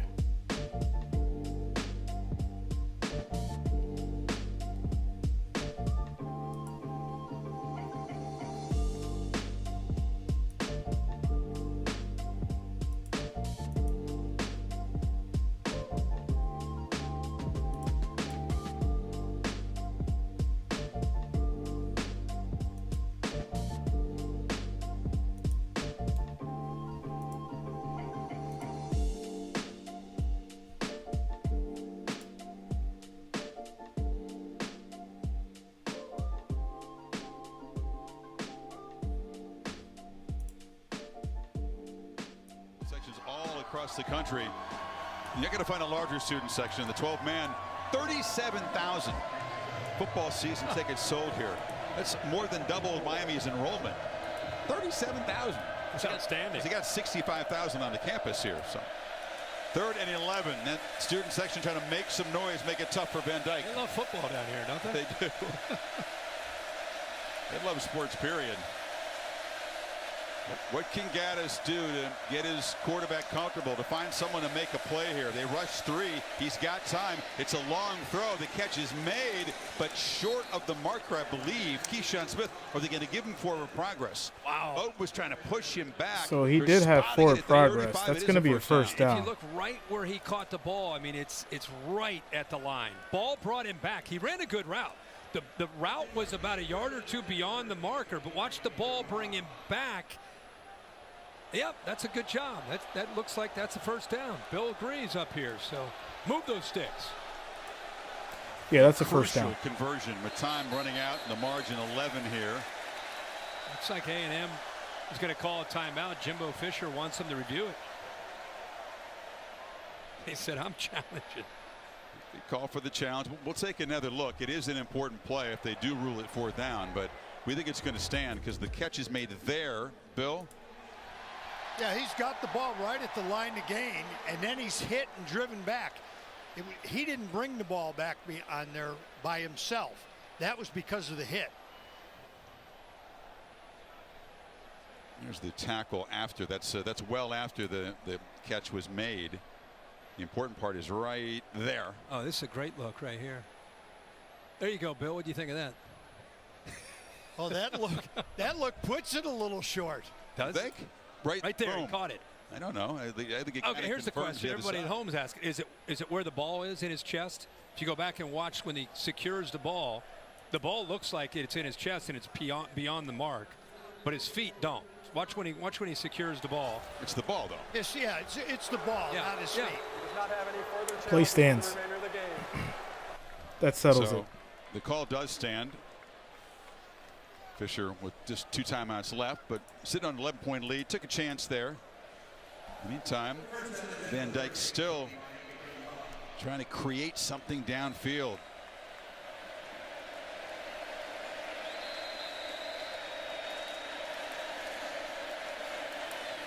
And he will launch. Deep throw, Smith, and no it's chance. incomplete. Even though just caught up there. Jalen Jones has been active and busy all night. Well, not only is Jalen Jones over there, but you also have Jordan Gilbert, the safety. So that play that was almost a wasted down. Play never had a chance on 1st and 10. Take me inside Van Dyke's head, Kirk, as a guy played quarterback. Yeah, is he feeling you got edgy, anxious? Even though you're in the 4th quarter, you still have to be patient. You can hit 8, 10, 12-yard routes and still get first downs. Move the ball down the field. Well, he gets hit as he delivers. Smith was the intended receiver, but they came at him hard. Edrin Cooper slammed into him. Yeah, they brought both the inside linebackers. It freed up Cooper to be able to get there right as he threw the football. Nice clean hit. Ball goes a little bit high because of that pressure. It looks like we have an A&M player down. Chappelle, the corner. Already depleted his secondary with the 2 young DBs suspended, and then Damani Richardson, following Brian George, is disqualified for targeting. Chappelle, a proven coverage guy. Interesting game. It's a methodical Miami offense. Things were very easy for them in the first couple of games. They expected it was going to be tricky in this environment against an inspired Aggie defense. But I think that the people in Miami watching this have not seen what they hoped for from Gaddis and the new offense and a very proven quarterback. Well, keep in mind, if you haven't seen the whole game, they had some chances. And they have hurt themselves. It's tough to go on the road with a young team and make mistakes. They had the Stevenson punt return that he muffed that led to A&M points. They've moved the ball into the red zone on 3 different occasions, unable to put touchdowns on the board. So they've had chances to be in this game. And they're not out of it. 12 and a half minutes to go and down by 11, but they're running out of possessions. Exactly. They need 10 to keep this drive alive on 3rd down. They've actually dealt with the crowd noise pretty well. It's been the Yankees' scheme and athleticism and the lack of playmakers. It's been a bigger problem. Van Dyke on the crossing throw route. and a catch. Makes the catch. Mallory It's a first down, the tight end. Long-legged tight end gallops into A&M territory. He's really their best weapon with Restrepo out. Yeah, he's down. Looks like this was a great effort by him before he goes down there on the sideline. Just extra effort. Watch how this play opened up, and we'll take a look and see if Mallory is okay. But all 3 of these receivers are working this way, and Mallory's able to kind of get lost in the traffic. And what is impressive is a guy that is as big as he is, 6'5", 245 pounds, is able to outrun this safety right here because he potentially could be short of the first down marker. And then there's the effort. Then he goes down on the sideline there, brought down by Gilbert. Looks like he landed right on the top of his head. Boom, that is a scary looking landing as the head is just driven directly down into the turf. It's a lot of weight on your neck. You can see he is moving his arm there. And certainly a good sign, but that is so scary.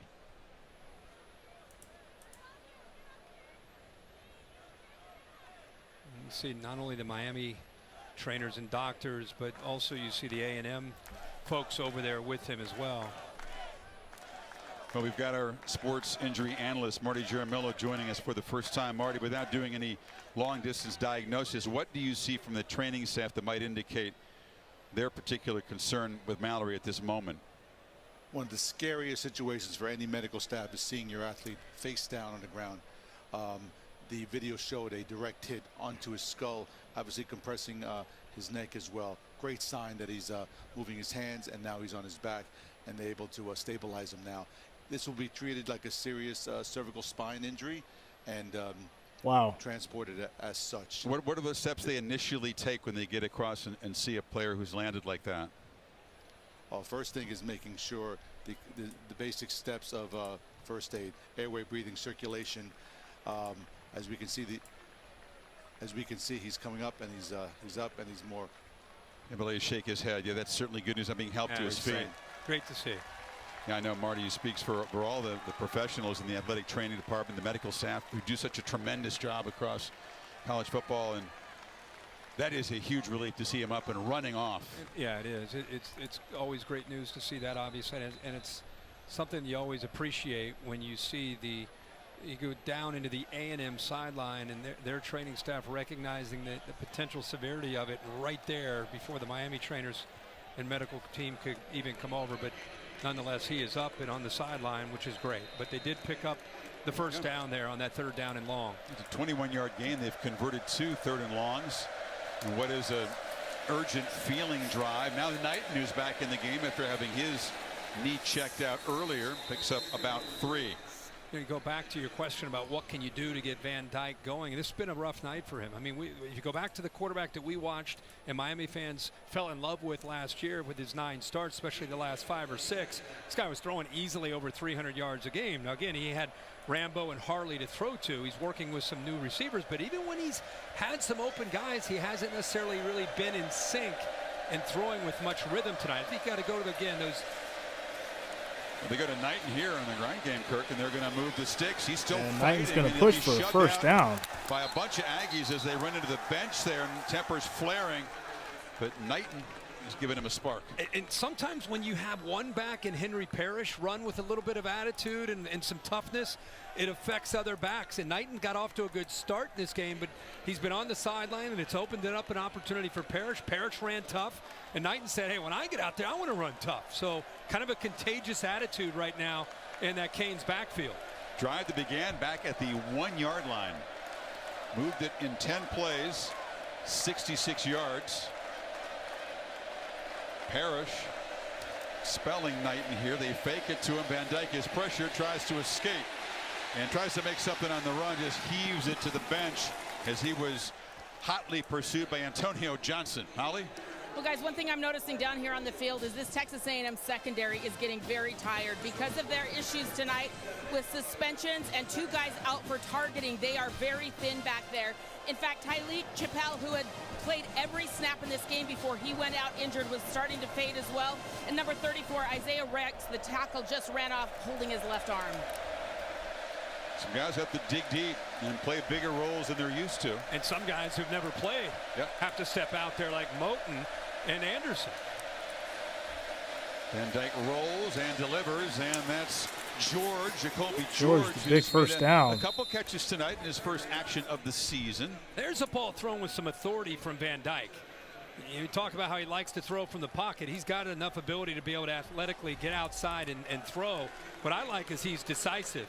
He sees that cushion, takes advantage of it, get the ball out there quickly, and let a very athletic guy like George be able to make somebody miss. Will Mallory back in the game, Kirk, and lined up on the right. This is a first down play. Again on the move, Van Dyke looking to create, flips it to Mallory very short. Man, from being a scary situation a few minutes ago, he's out there making catches and running around. Yeah. Great to see. Yeah, short gain there. And a 5th-year senior, right? I mean, this guy wants to be part of turning this Miami program back to being a winning team. He's going to, along with the other Miami seniors, trying to do everything they can to try to give themselves a chance to win this game. And showcase himself for the next level. He's an NFL ability tight end. Picks it off. That's Mallory again, and he's going to be slung down there by Gilbert, and it'll be 3rd down. Good tackle on the big fella in the open field. Good job by Gilbert, who's in his first year as a starter back in the back end. I talked to DJ Dirk, and he said, you know, hey, coach, it's early in the year, coming off a tough loss. What's the strength of this defense? He said, without a doubt, it's the front, but then it's our safeties. Antonio Johnson, Gilbert, and Damani Richardson, who is out of this game with targeting. Here we go again, Kirk. Miami in the red zone. needing 6 on 3rd down. Bunched to the right are 3 receivers. And Dyke looking that direction, delivers underneath, and it's Parrish who makes the catch, but is knocked down immediately by Antonio Johnson, who is down on the field. A big collision and a 4th down decision coming up. Yeah, don't really understand this route at all. This is a team that is, when they've gotten down to the red zone, they cannot get to the sticks. They cannot get to the end zone. And 3rd down on that play, you just don't give yourself a chance at all to pick up the 1st down. And you don't go for the 1st down on 4th down. Again, Borregales has been very busy tonight, 2 for 4. This from 34 to try to make it a 1-possession game.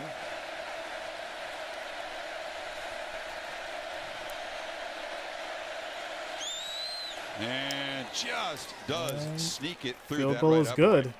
They move from the 1 to the red zone. Now your score is 9 Miami Hurricanes, 17 Texas A&M. 8-point game, 8:32 to left. 1-possession game. What if you were a gigantic snack food maker?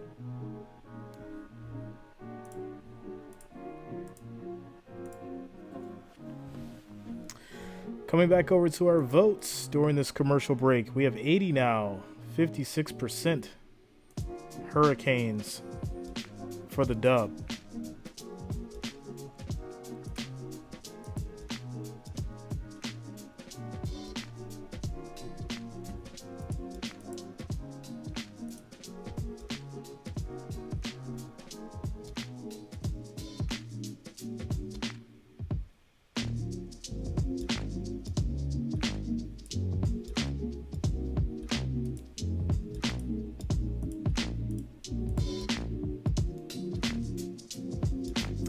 Eight minutes, 32 seconds left in the 4th. 1-possession game. I don't know if Hurricanes are going to be able to do it.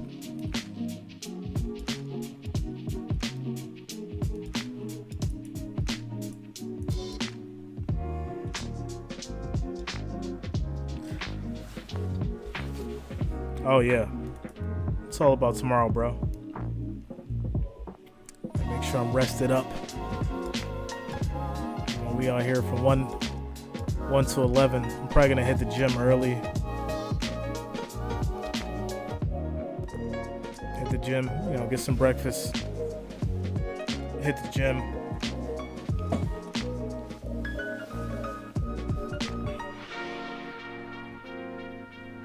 Get ready for tomorrow. I'm gonna post up all the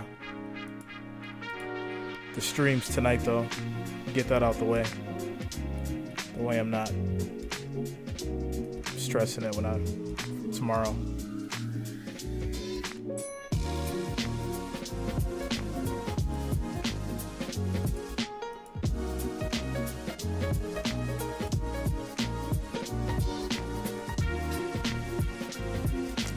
Sunday is fun day, most def, bro.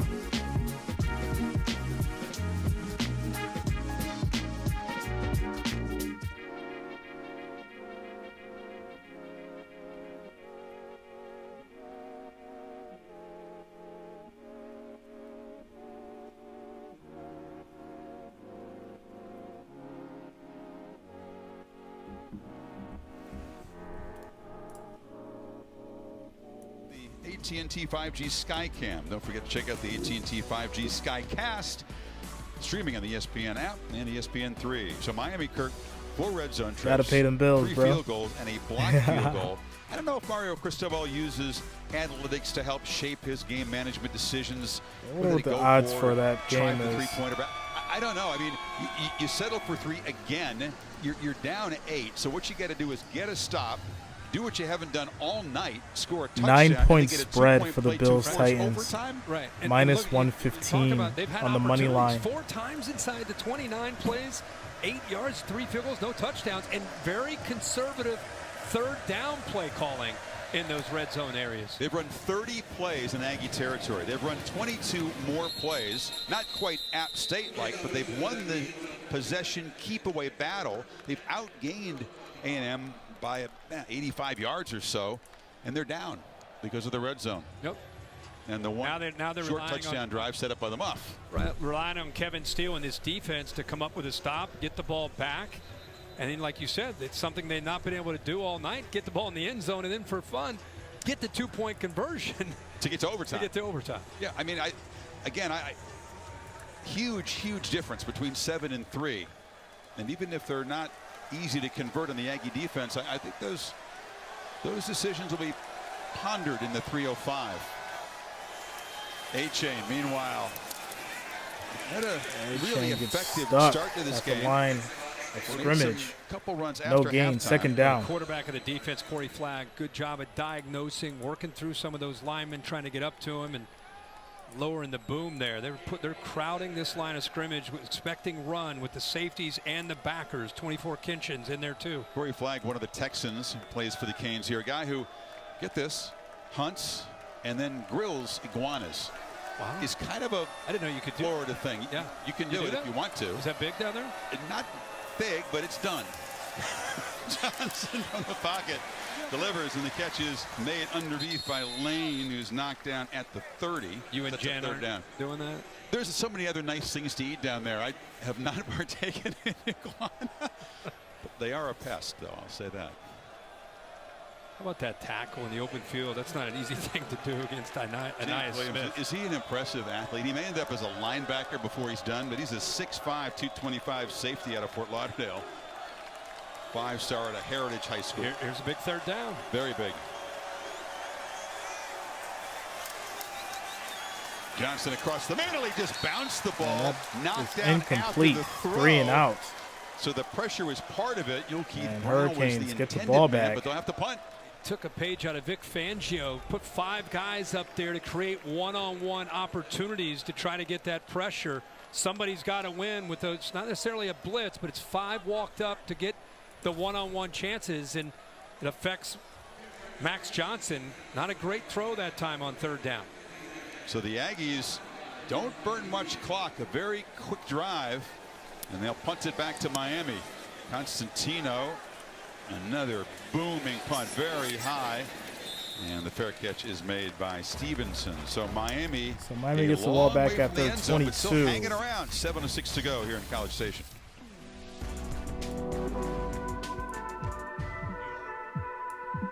Seven minutes left in the fourth.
Going to the park by 2.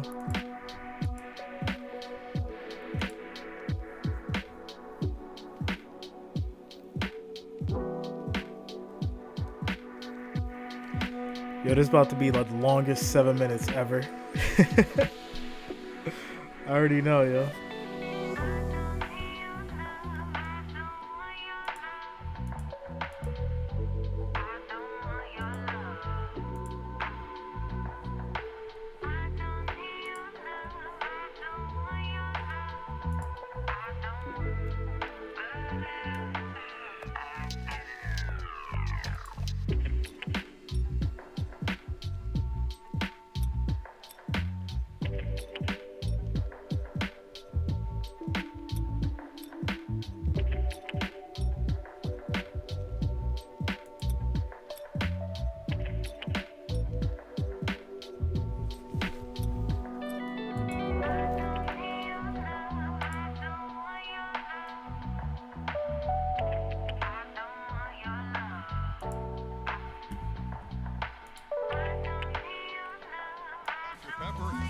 a visit to the Midnight Yell practice here in Kyle Field a year ago. LA at the scene of the championship game, January 9th. Meanwhile, coming this week on Sunday NFL Countdown, the Rams trying to bounce back. One-on-one interview with Matthew Stafford. Randy Moss ranks the best catches from today's CFP action. 10 o'clock Eastern on ESPN.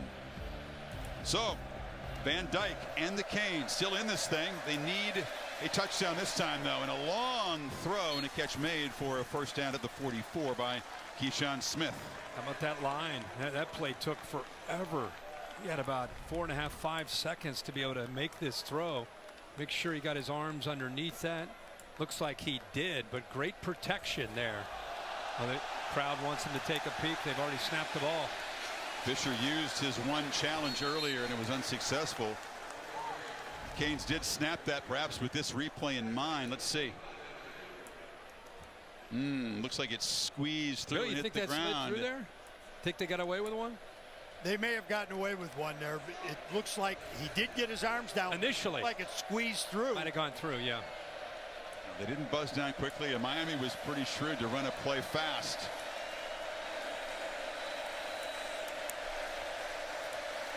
Van Dyke across the middle, and that's Mallory who's really getting involved here in the fourth quarter. First down into Aggie territory. Nice with the running back. You clear the running back out, then you open up a nice throwing lane. Nobody left in the middle. It's a one-on-one matchup with a linebacker against Will Mallory, and Mallory's going to win that matchup. That time it was against Cooper.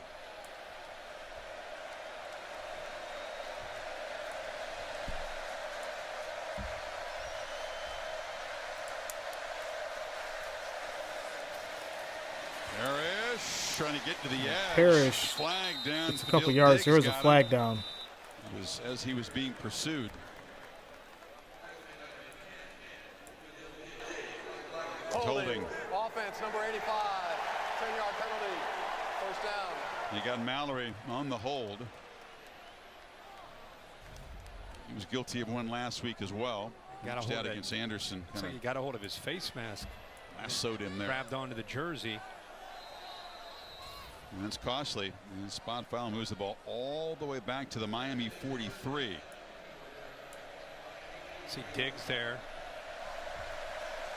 The fatigue now into the fourth quarter. It's a humid night. First and 20. Pitch to the sidelines, incomplete. Incomplete. Tightly Second and covered 20. with Smith there by Chappelle. And they are DJ Durkin is rolling those corners up, trying to challenge these receivers on every throw. Chappelle's a guy they believe in. They think he could be one of their top corners. He walked right up into the face of this receiver that time. Smith affected the timing. See him, he's down at the bottom again. Don't want to give anything easy away.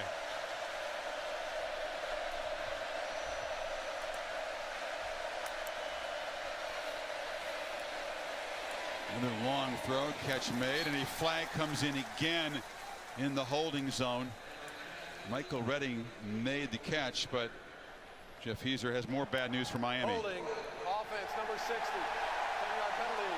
Second down. DJ Scaife went out at right tackle injured, so Zion Nelson has slipped over to that side, and he was guilty of the hold. Nelson came in early in the game for John Campbell, 74, and because of Scaife being out, he's got to show the versatility to go from the left to the right. Not necessarily an easy thing to do with your technique, and look at that right hand get up around the neck there of Overton. Two holding penalties have created a 2nd and 30. They're going to get to the Aggie 37. Durkin doing a good job of rotating a lot of bodies, trying to stay fresh up front, and it's worked. They're winning that battle in the pass pro. Rush 4 here. Throw underneath. Colby George picks up about 6. It will be 3rd down and a mile.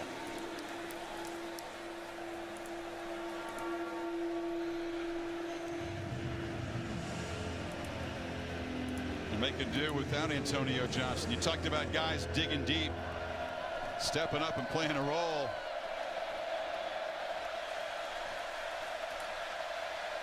And they're going to rush 3, drop 8, make it tough on him in coverage. Takes off Chances of scrambling on it in 3rd and 24 are nil. And it's a 4th down. So the 2 holding penalties back to back, dooming that drive. I can't help but go back to the opening 4 drive minutes, of the second half. under 4 minutes left in the 4th. Penalty because they weren't getting the ball snapped. The play clock was running down. They wasted a penalty. Now you're at wasted a timeout. Now you're at 2 timeouts and under 4 minutes to go.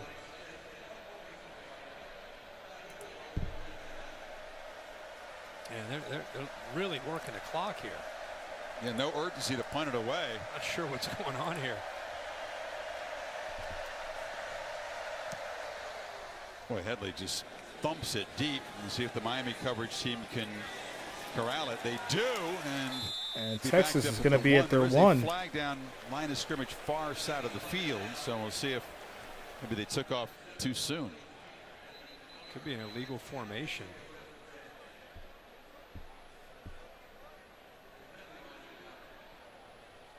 They had 3 protectors for Headley. Do they have enough guys on the line? Illegal formation. Kicking team, 1 and 5 in the back, 4 in the backfield. They had 5 guys in the backfield. 4th down. 1 man was lined up off the line. Yep. So that's a good play by the punter that is wiped away. Right here. There's the 5th. You have the punter back here, and then you've got 3 more there. It's a total of 5. Only have 4 in the backfield. You know, Miami's going to, if they end up losing this game, they're going to go back and look at some of these miscues and are going to try to learn from them early in the year. But it's frustrating, I'm sure, for Mario when they go back and look, because there's been some they had him pinned at the 1-yard line. I mean, at 3:20 to go in this game.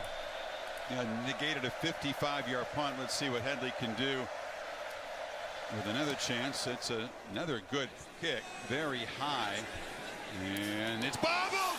A scramble for the football down inside the 10. Wow. A wrestling match. It is a big time wrestling match. 2 guys fight. They're still fighting for it right now. Well, this is an enormous moment in the game, and Texas A&M keeps the ball. wins that wrestling match. How did Anaya Smith get that back? Unbelievable. No, yeah, but I mean, that happens. But how in the world did he get it back?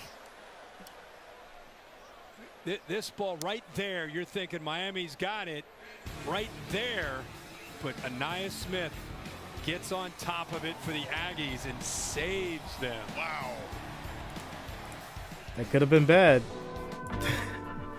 That could have been real bad. Texas ball.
I'm going to say this might be ball game.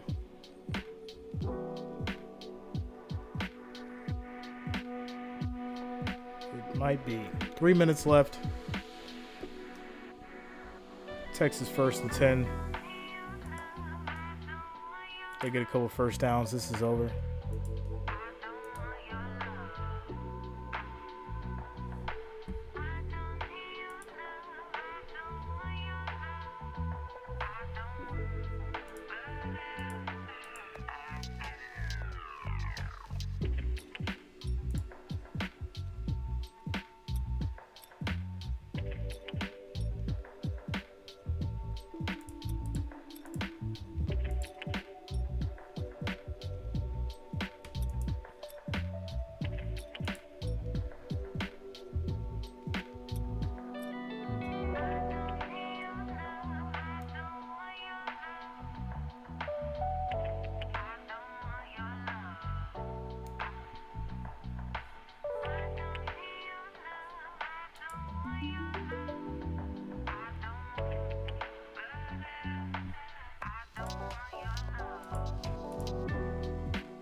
center, Scotty. It's A-Chain breaking free. He'll move the chains.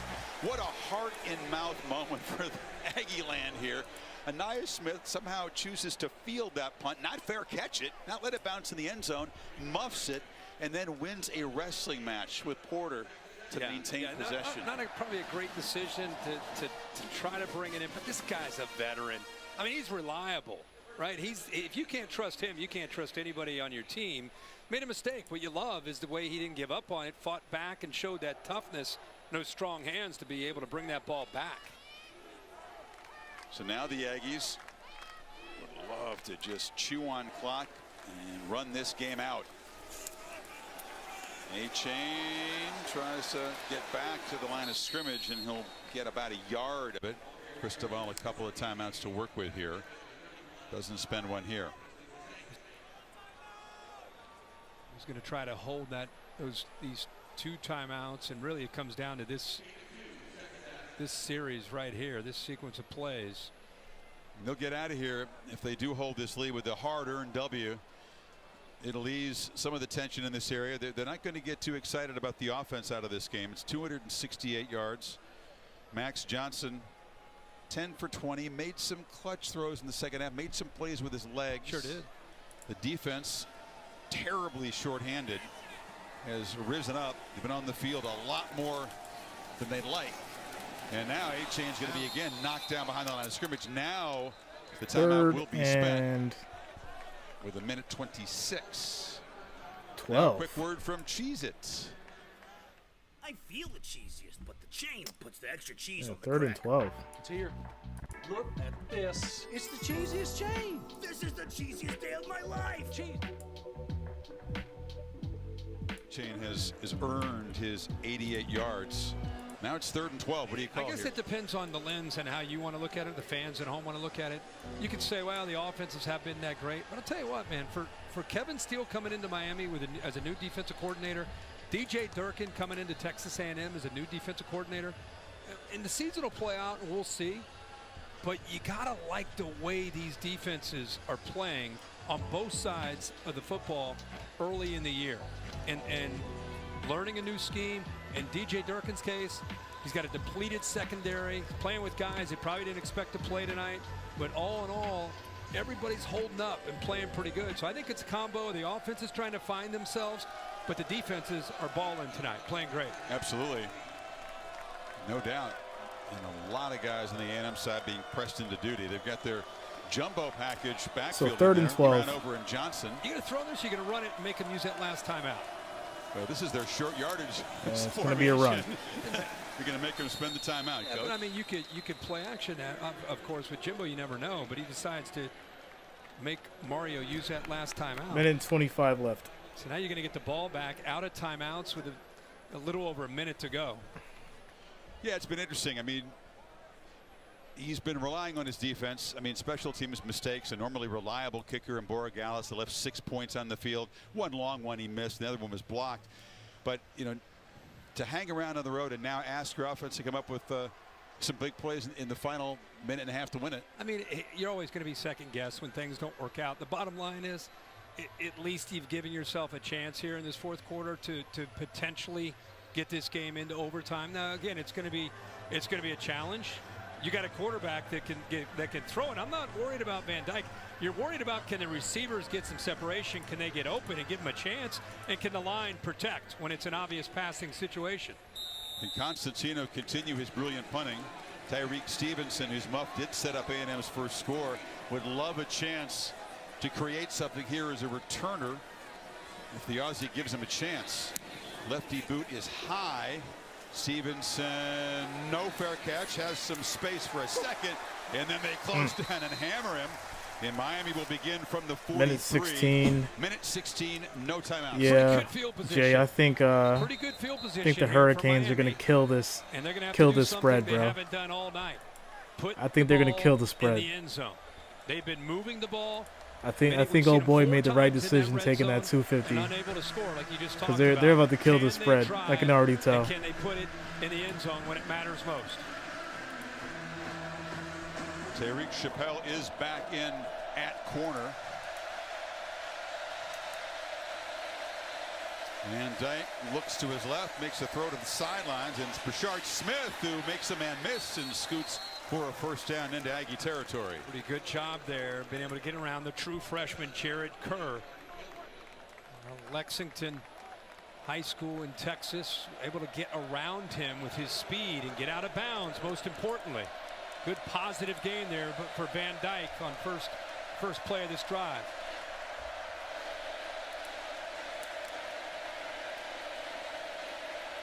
No pressure. Now he retreats and makes a throw to the bench. Again, nobody open. He had a lot of time initially. So the first play where they pick up some yards, it was more of a zone, keeping everybody back deep. Second play after a successful play, they're walked up. They didn't necessarily blitz, but they walked up 6 up close, kind of spying and waiting to see if he would try to pull up, maybe hit an underneath throw. And see if they dial up any pressure, or they continue to play a little more soft and conservative on the shell. See 2 safeties back deep. You got 3 true freshmen on the field right now, the Aggie defense in the secondary. Van Dyke across the middle, and it's broken up. So incomplete, 3rd and 10. Veterans out there. I guess a sophomore qualifies We're in as a veteran. It's 4th down territory, so it's probably true right now. 4 down territory. 2 safeties deep. You got linebackers and corners that are locked up in man-to-man, just playing a man under with 2 deep. Nobody open. Pretty good coverage there. Again, who can get separation against man-to-man coverage? Mallory is lined up in the slot. Kirk to the left. Big man right there. And a whistle before the snap. And Fisher will spend a timeout on defense. Getting a look at the offense on this 3rd down play. Of course, they got 2 plays to get the 10 yards. Just to remind people, we keep talking about it, but I think it's so important. Damani Richardson out with targeting, the leader of the back end. Saw Antonio Johnson, the other leader, plays nickel. He is out of the game. You have Brian George, who was eliminated from the game because of targeting. Devin Harris did not even suit up tonight. You've got a bunch of guys down right now. Antonio Johnson's been I mentioned medical tent. Yeah, I mean, yeah. So you got a lot of these freshmen that are being asked to play right now. And they're going in a 2-minute drill against a pretty qualified quarterback. See who Van Dyke can trust, who can get that separation, Kirk, you talk about in these tight spaces. They're sitting back now, rushing 3. Again, playing some zone. Knighton out of the backfield makes the catch. He'll be wrestled down by Jalen Jones. It's 4th down clock running. 4th down clock is running. Got to make your 4th down call quickly here, but more importantly, you got to gain 4 yards. Look at the hesitation, the confusion. Clock tick, tick, tick. This is why you do these drills in camp. Here's the ball game. And it's incomplete. Incomplete. That is ball game. Texas A&M covered the spread. Oh, that is crazy. That dude would have had $1 million, yo. Wow. Just from the beginning, the play is inbounds. The clock is ticking.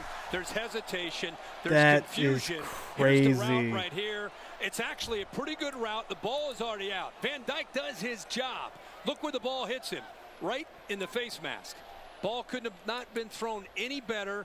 Pressure's on. There's the separation. He did what he needed to do, but didn't it just feel discombobulated? It felt frantic, not from Van Dyke, but from the players around him. Kind of the theme tonight of the game when it came to the passing game. The receivers aren't mature enough to handle these kind of situations yet. Yeah, he still won $250K. Like I say, you can't complain about it, but the clock was ticking down. You're just the fact that if he would have held on for one more game, we talked about it all night. He'd have had $1 million. Target, the roommate of Van Dyke, the guy that he trusts, the guy that he worked with all summer long to develop that chemistry, that timing for routes just like that. It has been a struggle. But it may be a struggle until 7 gets back. Even when 7 comes back, Restrepo, you still need others besides he and Will Mallory. I mean, if they're going to really compete with a quarterback like this, the line did a pretty good job tonight. The backs are running pretty good. The development of the receivers as a group, even with Restrepo back, is going to tell you what kind of year they're going to have. All right, so that is ball game. Your score is 17, Texas A&M, Miami Hurricanes 9. And this game is over in a long, daunting game. That is it. All right, guys, so tomorrow I will be streaming 3 NFL games. And that is going to consist of Patriots, Steelers,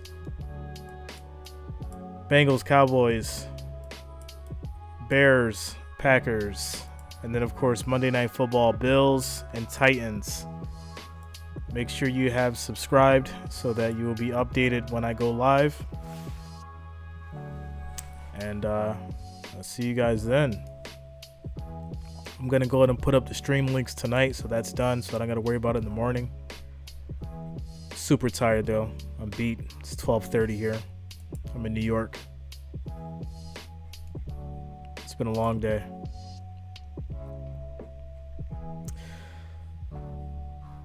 So, all right, y'all. J Love, Wrench Gang, everybody. Thank you guys for being here. See you tomorrow. Everybody be safe. Have a good night.